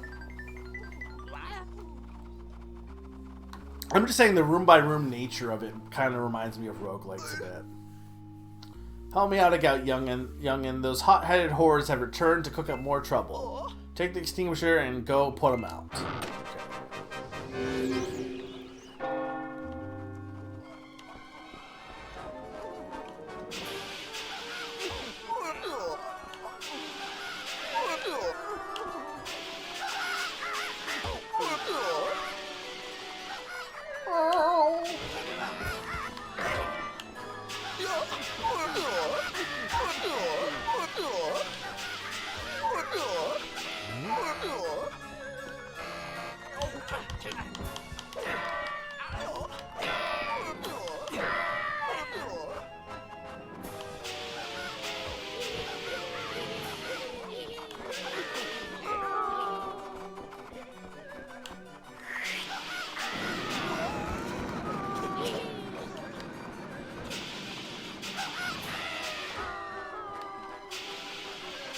His sound effects are really funny.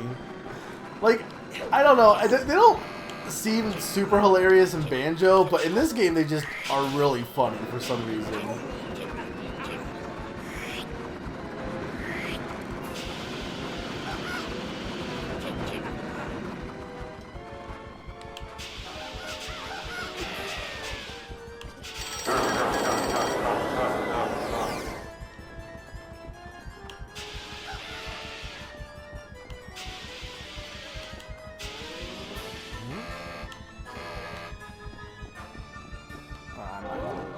Please kill them for me, Death.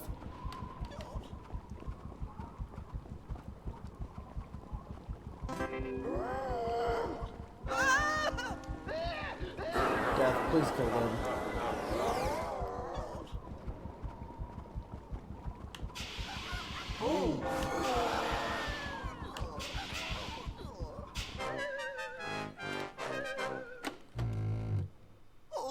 Well done, me boy. Come join me at the cauldron with your dungweed. Cool. I don't know. He definitely did the music.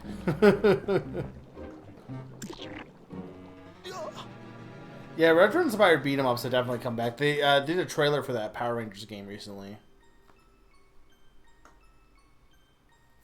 This dungweed sure is mighty fine. Now we have all three ingredients. Let's mix them up in our little pot here.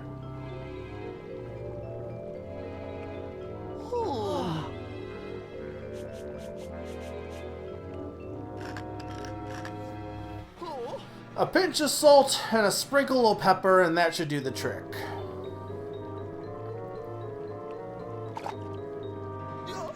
This righteous concoction will make your girlfriend red as rain. Now get yourself down them stairs and sprinkle a few drops on her pretty little face.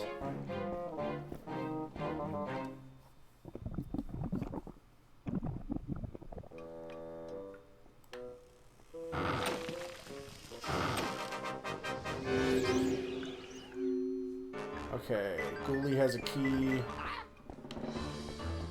And I can't get hit once.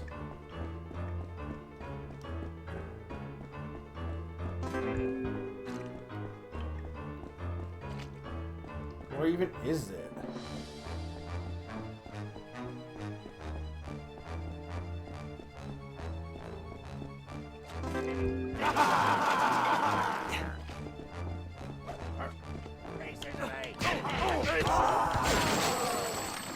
Like, how are you? There's no way.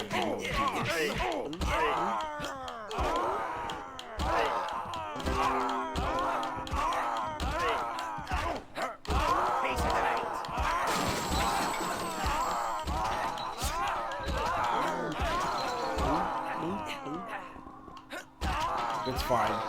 Death is just a suggestion. It doesn't even really matter.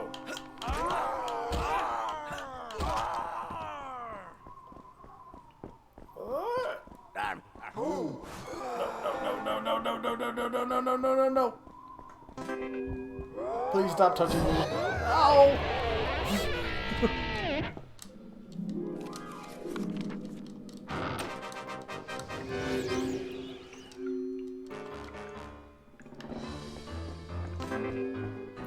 Super weapons, but I don't really have any like, where even is there weapons?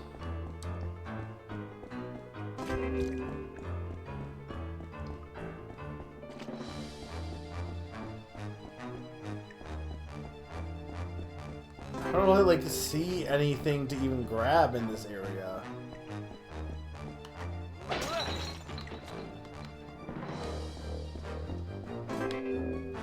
Okay, I could do this though. This will definitely make this easier.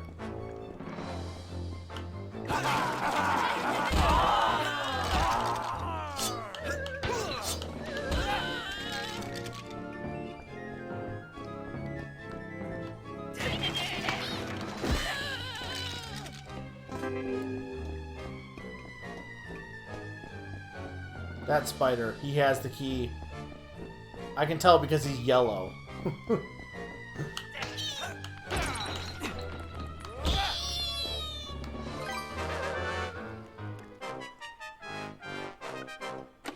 Not the first grab by the Ghoulies game? What was the first grab by the Ghoulies game? What you mean this this version is the rare replay.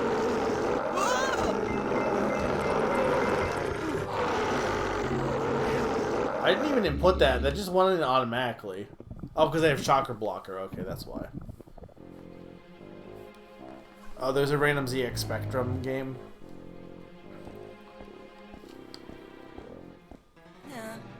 Hey, Amber, I got a potion off the cook that should bring you back to your beautiful self. Oh, yeah. I just gotta spray a few drops over you.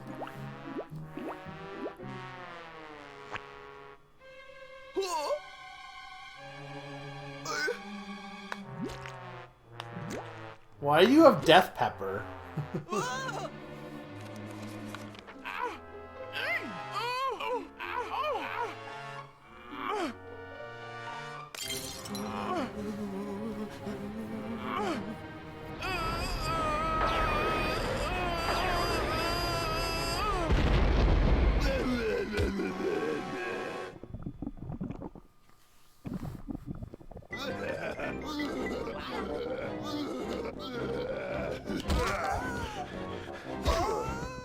Ow. Ow.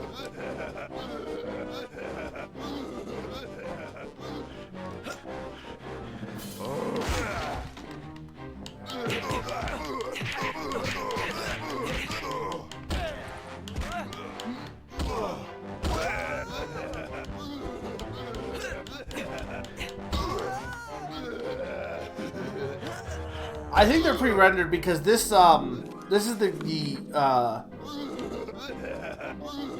rare replay version, so you can tell the game looks like way more updated than it would have if it was on the Xbox. Like, these models are definitely like remastered a bit. But like when you get to the cutscenes, they're very blurry, and I assume it's because they're pre-rendered.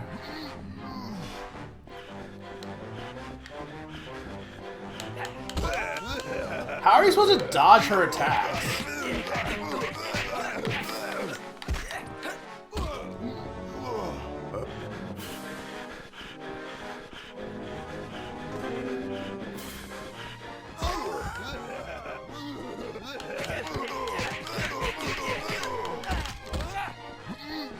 She has more health than me, though, so...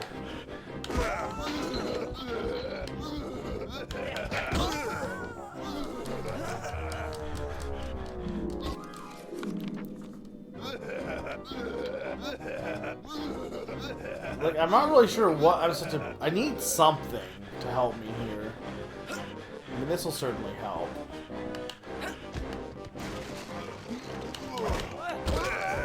Oh, I need that suit.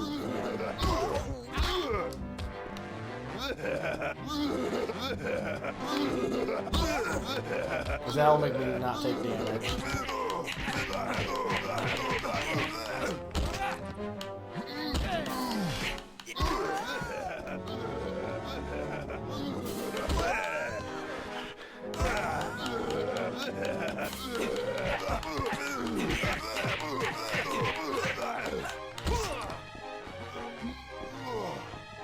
The books don't help though because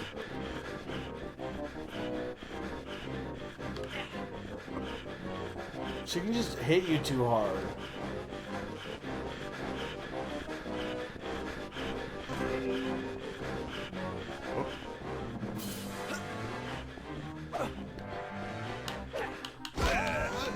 Damn it.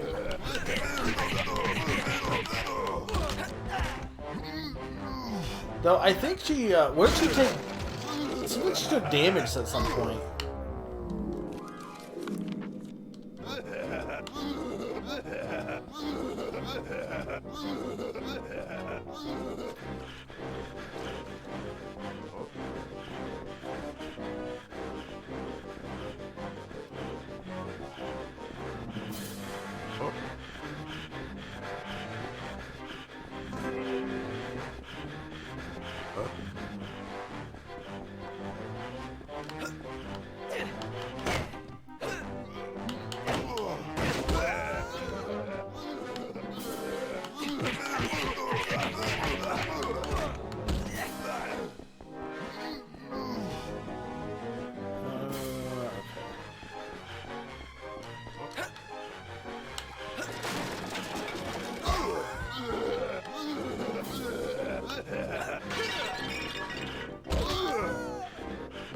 Damn it.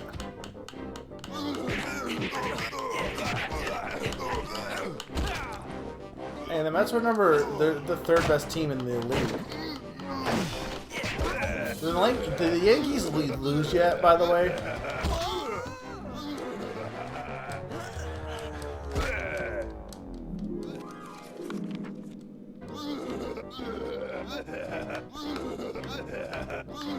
I can't make her, like...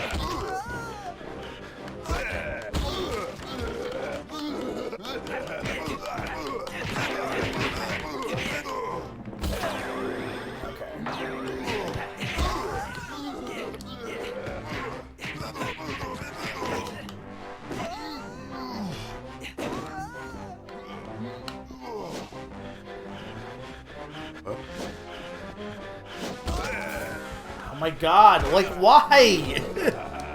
This is horrible. Like, she moves too fast.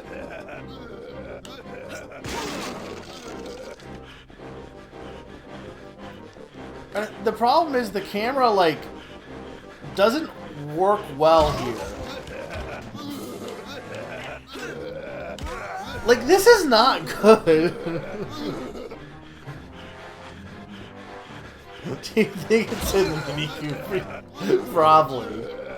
That's my headcanon.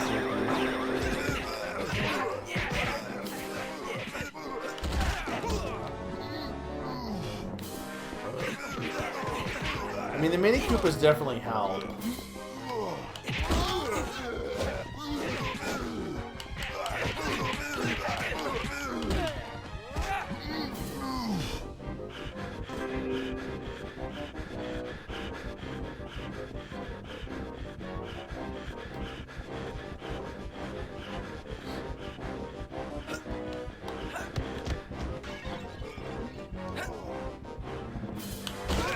Damn it!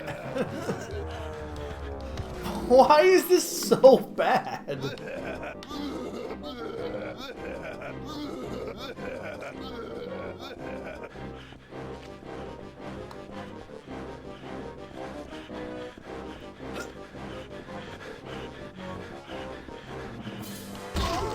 Like, I can't do anything!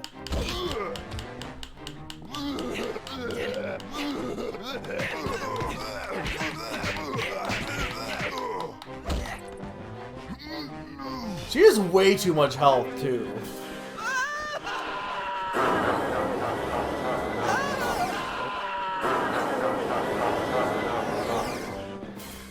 Like, and this camera is so horrible for this section. Like, I can't even attack her before, like, with a weapon because she just... Like, I can maybe, if I'm lucky, around corners. Where are all these guys coming from? They weren't here before either, also.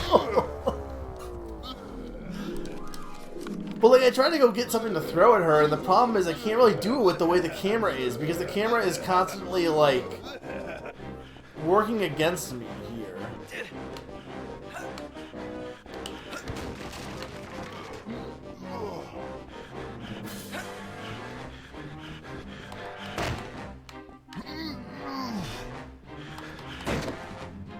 Okay.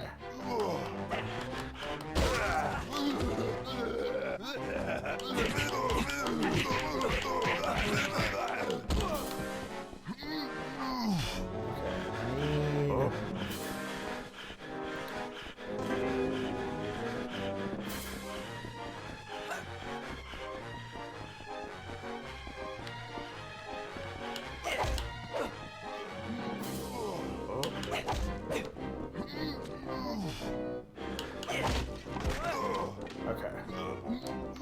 So just gotta time it a little correct here. First try.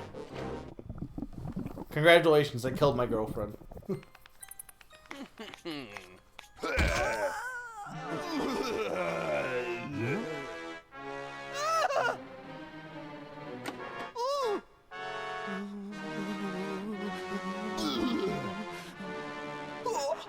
Soup!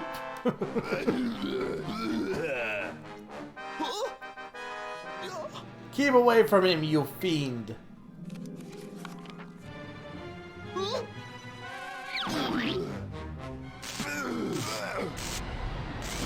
Yeah, they're spoiling what happens in the next panel.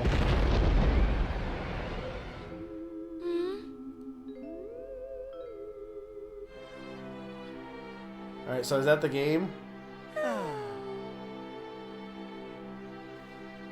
There's no way. There's gotta be like...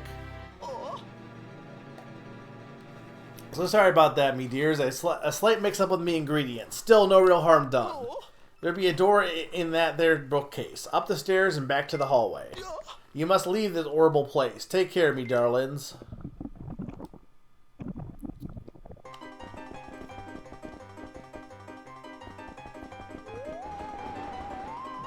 I'm gonna buy the Ghoulies. Oh. Yeah. Please stay, and please don't beat poor Mr. Ribs again. You rescue many strange girl and boy prisoners. Doodly-doo. We not help or nasty bear and do same to Mr. Ribs and Cookie. Please go see Mr. Crivens in his room. He know what to do. Why do we need to be the ones to do the help? It is zany.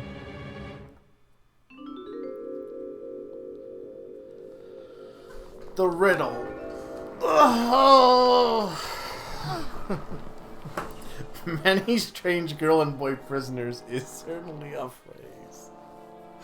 I ain't going near that crusty butler dude again. You go pay him a visit. I'll go with Bonehead here and try to find a phone to call for help.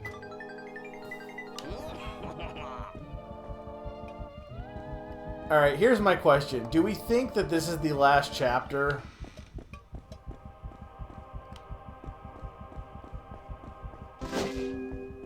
I mean, I'm probably not... I don't know how long this part's going to take, though.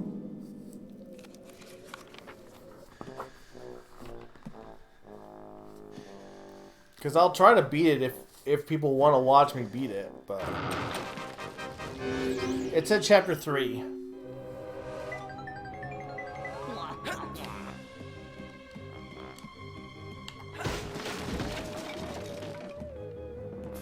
There hasn't been any bosses so far, though.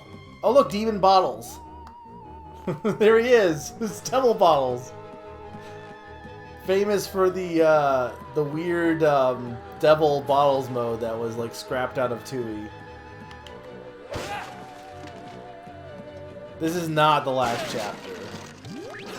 How many chapters are there, out of curiosity?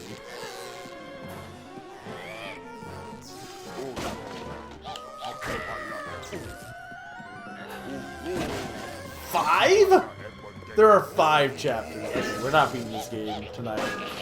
Here's my question. Should I keep going, or should I just... I wonder if I should at least see what the butler is going to give me, I guess. But I think I probably can stop here soon. I mean, I think we got the idea of what this game's about. I don't hate this game.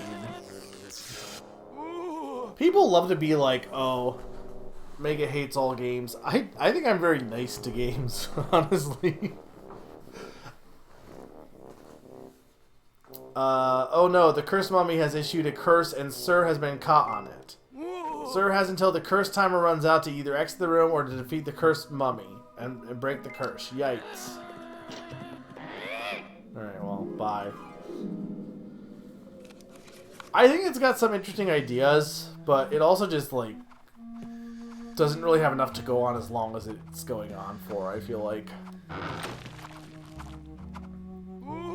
Woe is me. Can anyone save poor old Crivens from the winged monsters? I'm staying in here until they do. Why do these people still work here? Why don't they just leave as well? Why is there anyone in this mansion?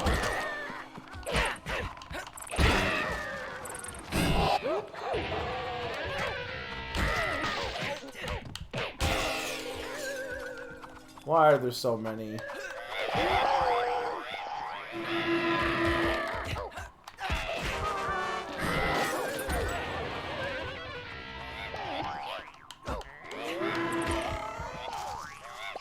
What is this dive bomb sound effect?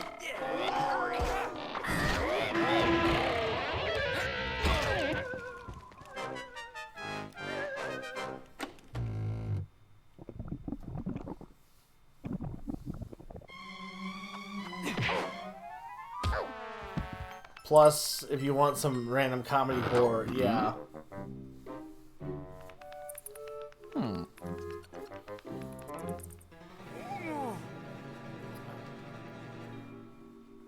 It's definitely a game of its time. My oh my, what a mess with rotten imps have made. I fear Miss Buff Brass is not going to like this one little bit. Thank you for fighting so bravely on my behalf. Now, I hear, young sir, is to try to help the unfortunate souls that have been imprisoned in this no-good house.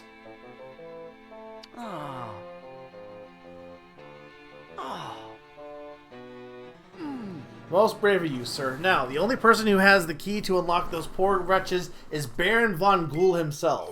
However, I'm afraid the door to his quarters is sealed by a powerful magical rhyme.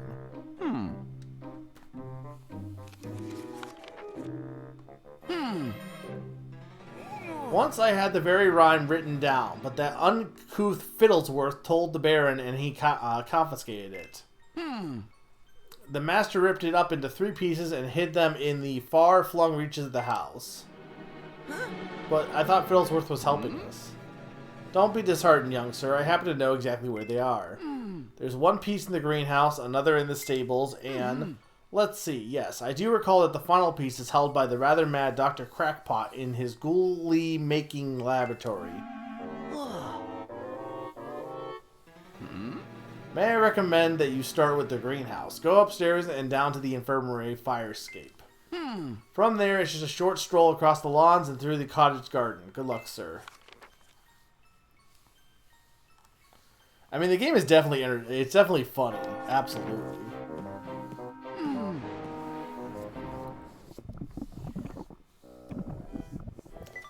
Alright, what do we think? Do we think we stop here? Hopefully you guys have enjoyed this stream. I know there was a rough start with my stream going down, and a lot of discussion, which I hope was productive and that people weren't upset about that.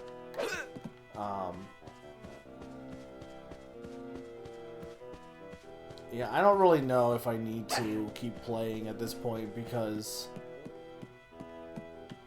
I may play more on my own, I don't know, but like it's pretty much just more of the same at this point. It's honestly, I feel like it probably should have stopped right at saving the girl, honestly. Who cares about these other random people? Alright, if I quit here...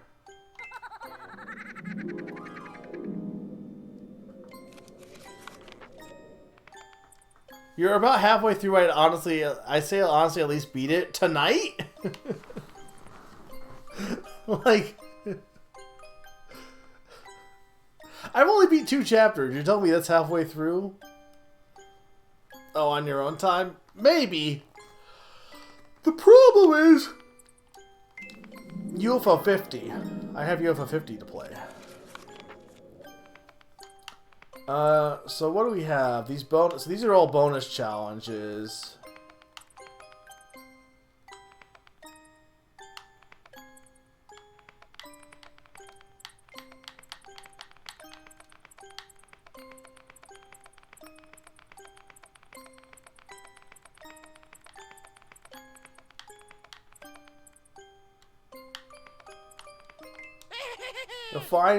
You'll find first bonus challenge.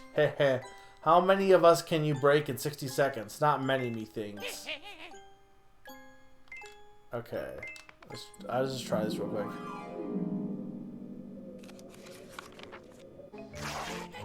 Yeah, I don't think the game is bad, and since I'm already halfway, I wouldn't mind beating it, but also there's a lot of other things that I could be playing too. It's definitely a game I take a break from, just because like it's a lot of the same gameplay loops. There's a reason lots of games, like even rare games, broke games up with mini games. Like people love to hate on mini games in games, but there's a reason they do it. Is because some gameplay styles just get so monotonous that having something to just break things up can be a good breather. Now, unfortunately, sometimes having different gameplay in a game that it wasn't meant for can obviously cause other problems. But the concept of it I think is solid.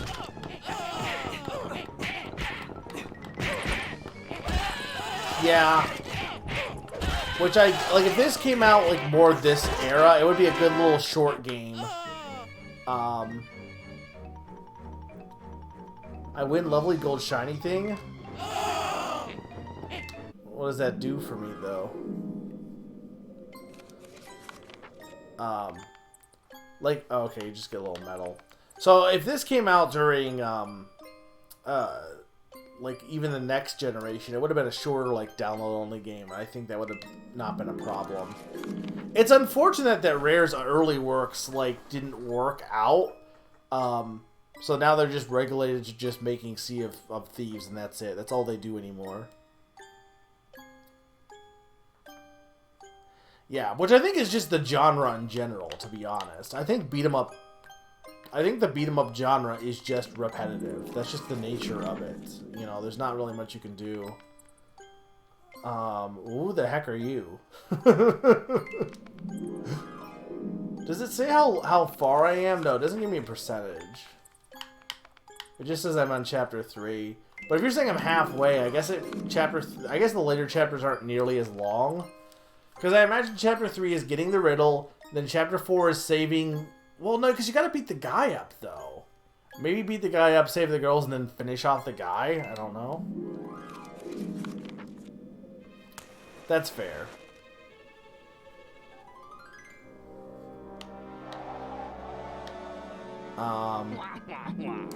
What's the button in Rare Replay to, leave this? How do you leave in Rare Replay?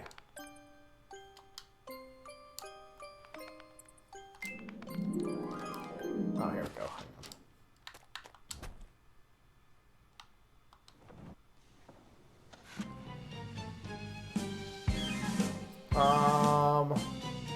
Sample every soup. It doesn't really say on here. You get different achievements for this, though.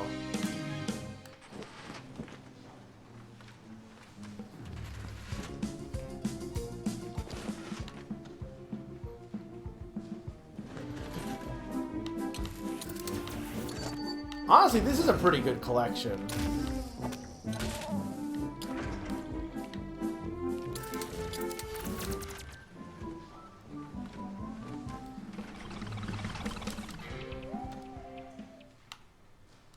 Rare Replay. I'm honestly kind of surprised they haven't put it over on yet on PC.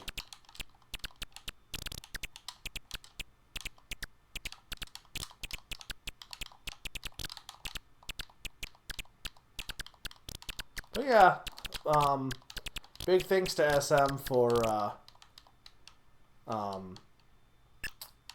recommending this game. I having never played it before, I never known much about it. It is honestly, like, not bad.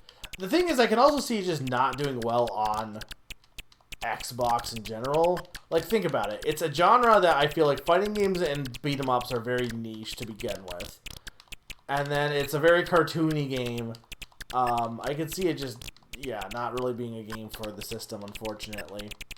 But it was a fun time. I don't think it's like this horribly bad game. I feel like I've read reviews where it's like, oh, this game is horrible. It's like, I don't really think it's bad. I think it's just kind of like okay. But yeah, next week we'll be starting Phantom Hourglass and doing my replay through of that, and then the week after, or for the rest of the month, we'll basically be doing Phantom Hourglass. So.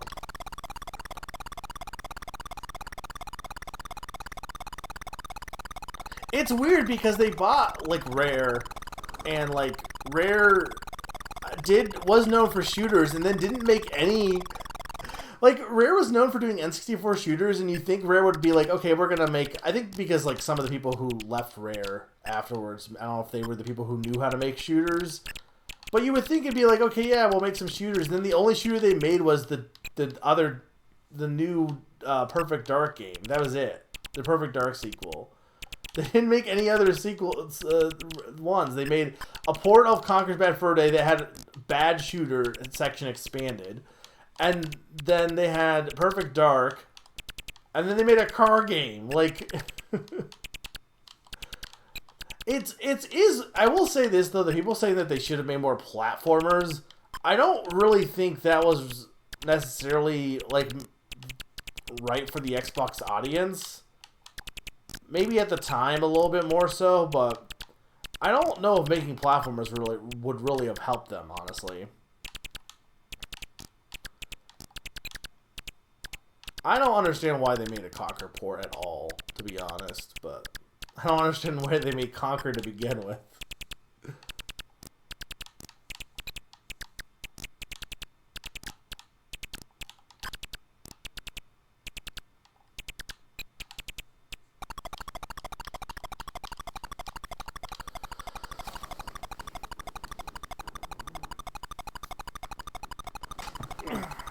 But Conker had an interesting... Yeah, well, it's weird because Conker was originally going to be very family friendly. And, I mean, you see that with the Game Boy Color game, obviously. And then they just, like, I guess they just were... It had a rough development history, so they just were like, fuck it, we'll just make... Like, I know Eric has said, like, oh, you know, it's got funny movie references, but to me it really feels like they just didn't know what to do, and they just threw in movie references because what else, like, you know, they ran out of time. Why do anything clever, just, you know, make silly references at this point? And have the squirrel say fuck.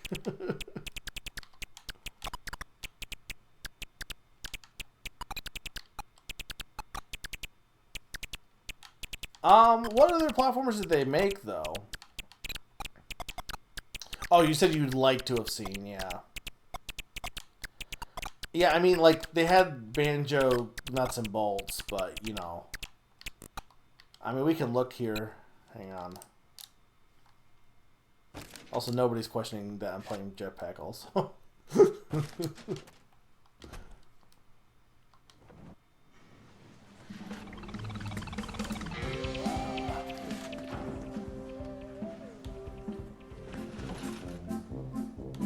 I think that was the original plan, yeah, but that never followed through. And even in the N64 era, because they were going to make the weird Fox game even before Star Fox. And that didn't, that wasn't anything with, Diddy Kong Racing. So they had Banjo-Kazooie Nuts and Bolts. Let's see, of this era, they had the Grab by the Ghoulies, Cameo, which I guess, yeah, that's a, like, kind of a platformer, right, I think? that also had a troubled development history. I'm pretty sure all of like this era of Rare, especially.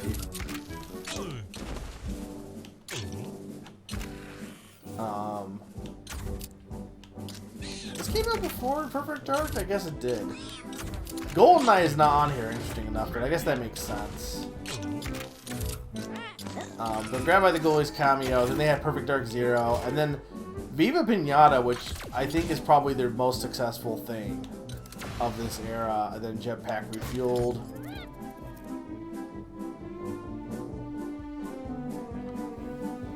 I think they've come out in recent years. I think 3D platformers have come back.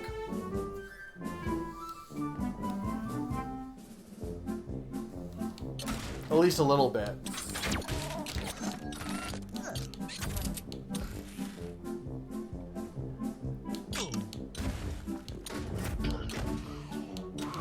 How many? Okay, like let's see. How many of these Rare games are actually good though? We have Jetpack. I don't know about Lunar Jetman or Addict to Attack. Saberwolf, I'm not sure about either. I don't know a lot of these like middle ones. He is very ugly. Slalom is great. RC Pro Am, Cobra Triangle, Snake Rattle and Roll, another Solar Jetman. Yeah, Battletoads is not good, by the way. I don't think Battletoads is a good game. Yeah, like, see, here's the thing is with this collection, it's like, it's a cool collection, but at the same time, like, there's a big obvious thing missing here at this era. Like, there's a big obvious, like, empty spot here. This is where I'd put my monkey if I had one. And then obviously, like, GoldenEye's missing here. I guess GoldenEye is the big one, because, I mean, DK64 as well, but definitely GoldenEye for this era, for what people remember. Diddy Kong Racing as well.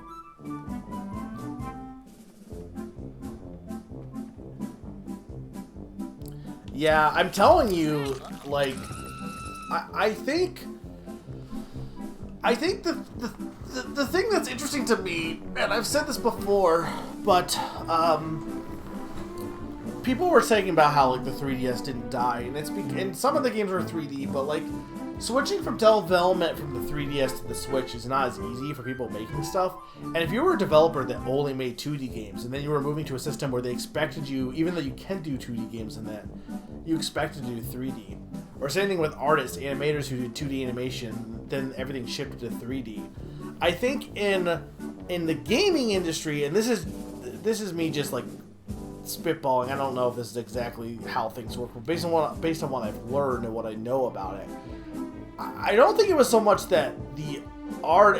I feel like the companies and some of the more tech people, like the programmers, started pushing to move to the 3D. But you didn't really have any of the 2D artists and stuff and any of that. I think it's the struggle from moving 2D to 3D was a lot more troublesome than it should be. Partly because of development costs. I think you're seeing that now a lot. Hey, Filthy Cur, thank you so much for the raid. I am wrapping up here. I'm just kind of talking about, I guess, games in general right now, but thank you so much. I do really appreciate it. But we are wrapping up here shortly.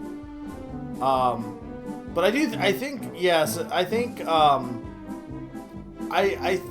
the development cost from 3D to 2D I think made a difference, and I think that's why you see a lot of development problems during the 2000s, Sakani. And Rare especially, the switch over to between companies didn't, I think, help it any at all. Yeah, well, the other thing is there's not really many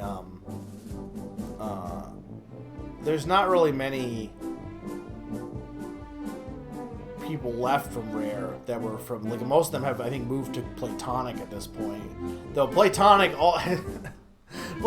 also hasn't really been doing anything. Like, they've been acting as a publisher more lately than anything else. Like, what has Playtonic made in? They've been around for 10 plus years at this point.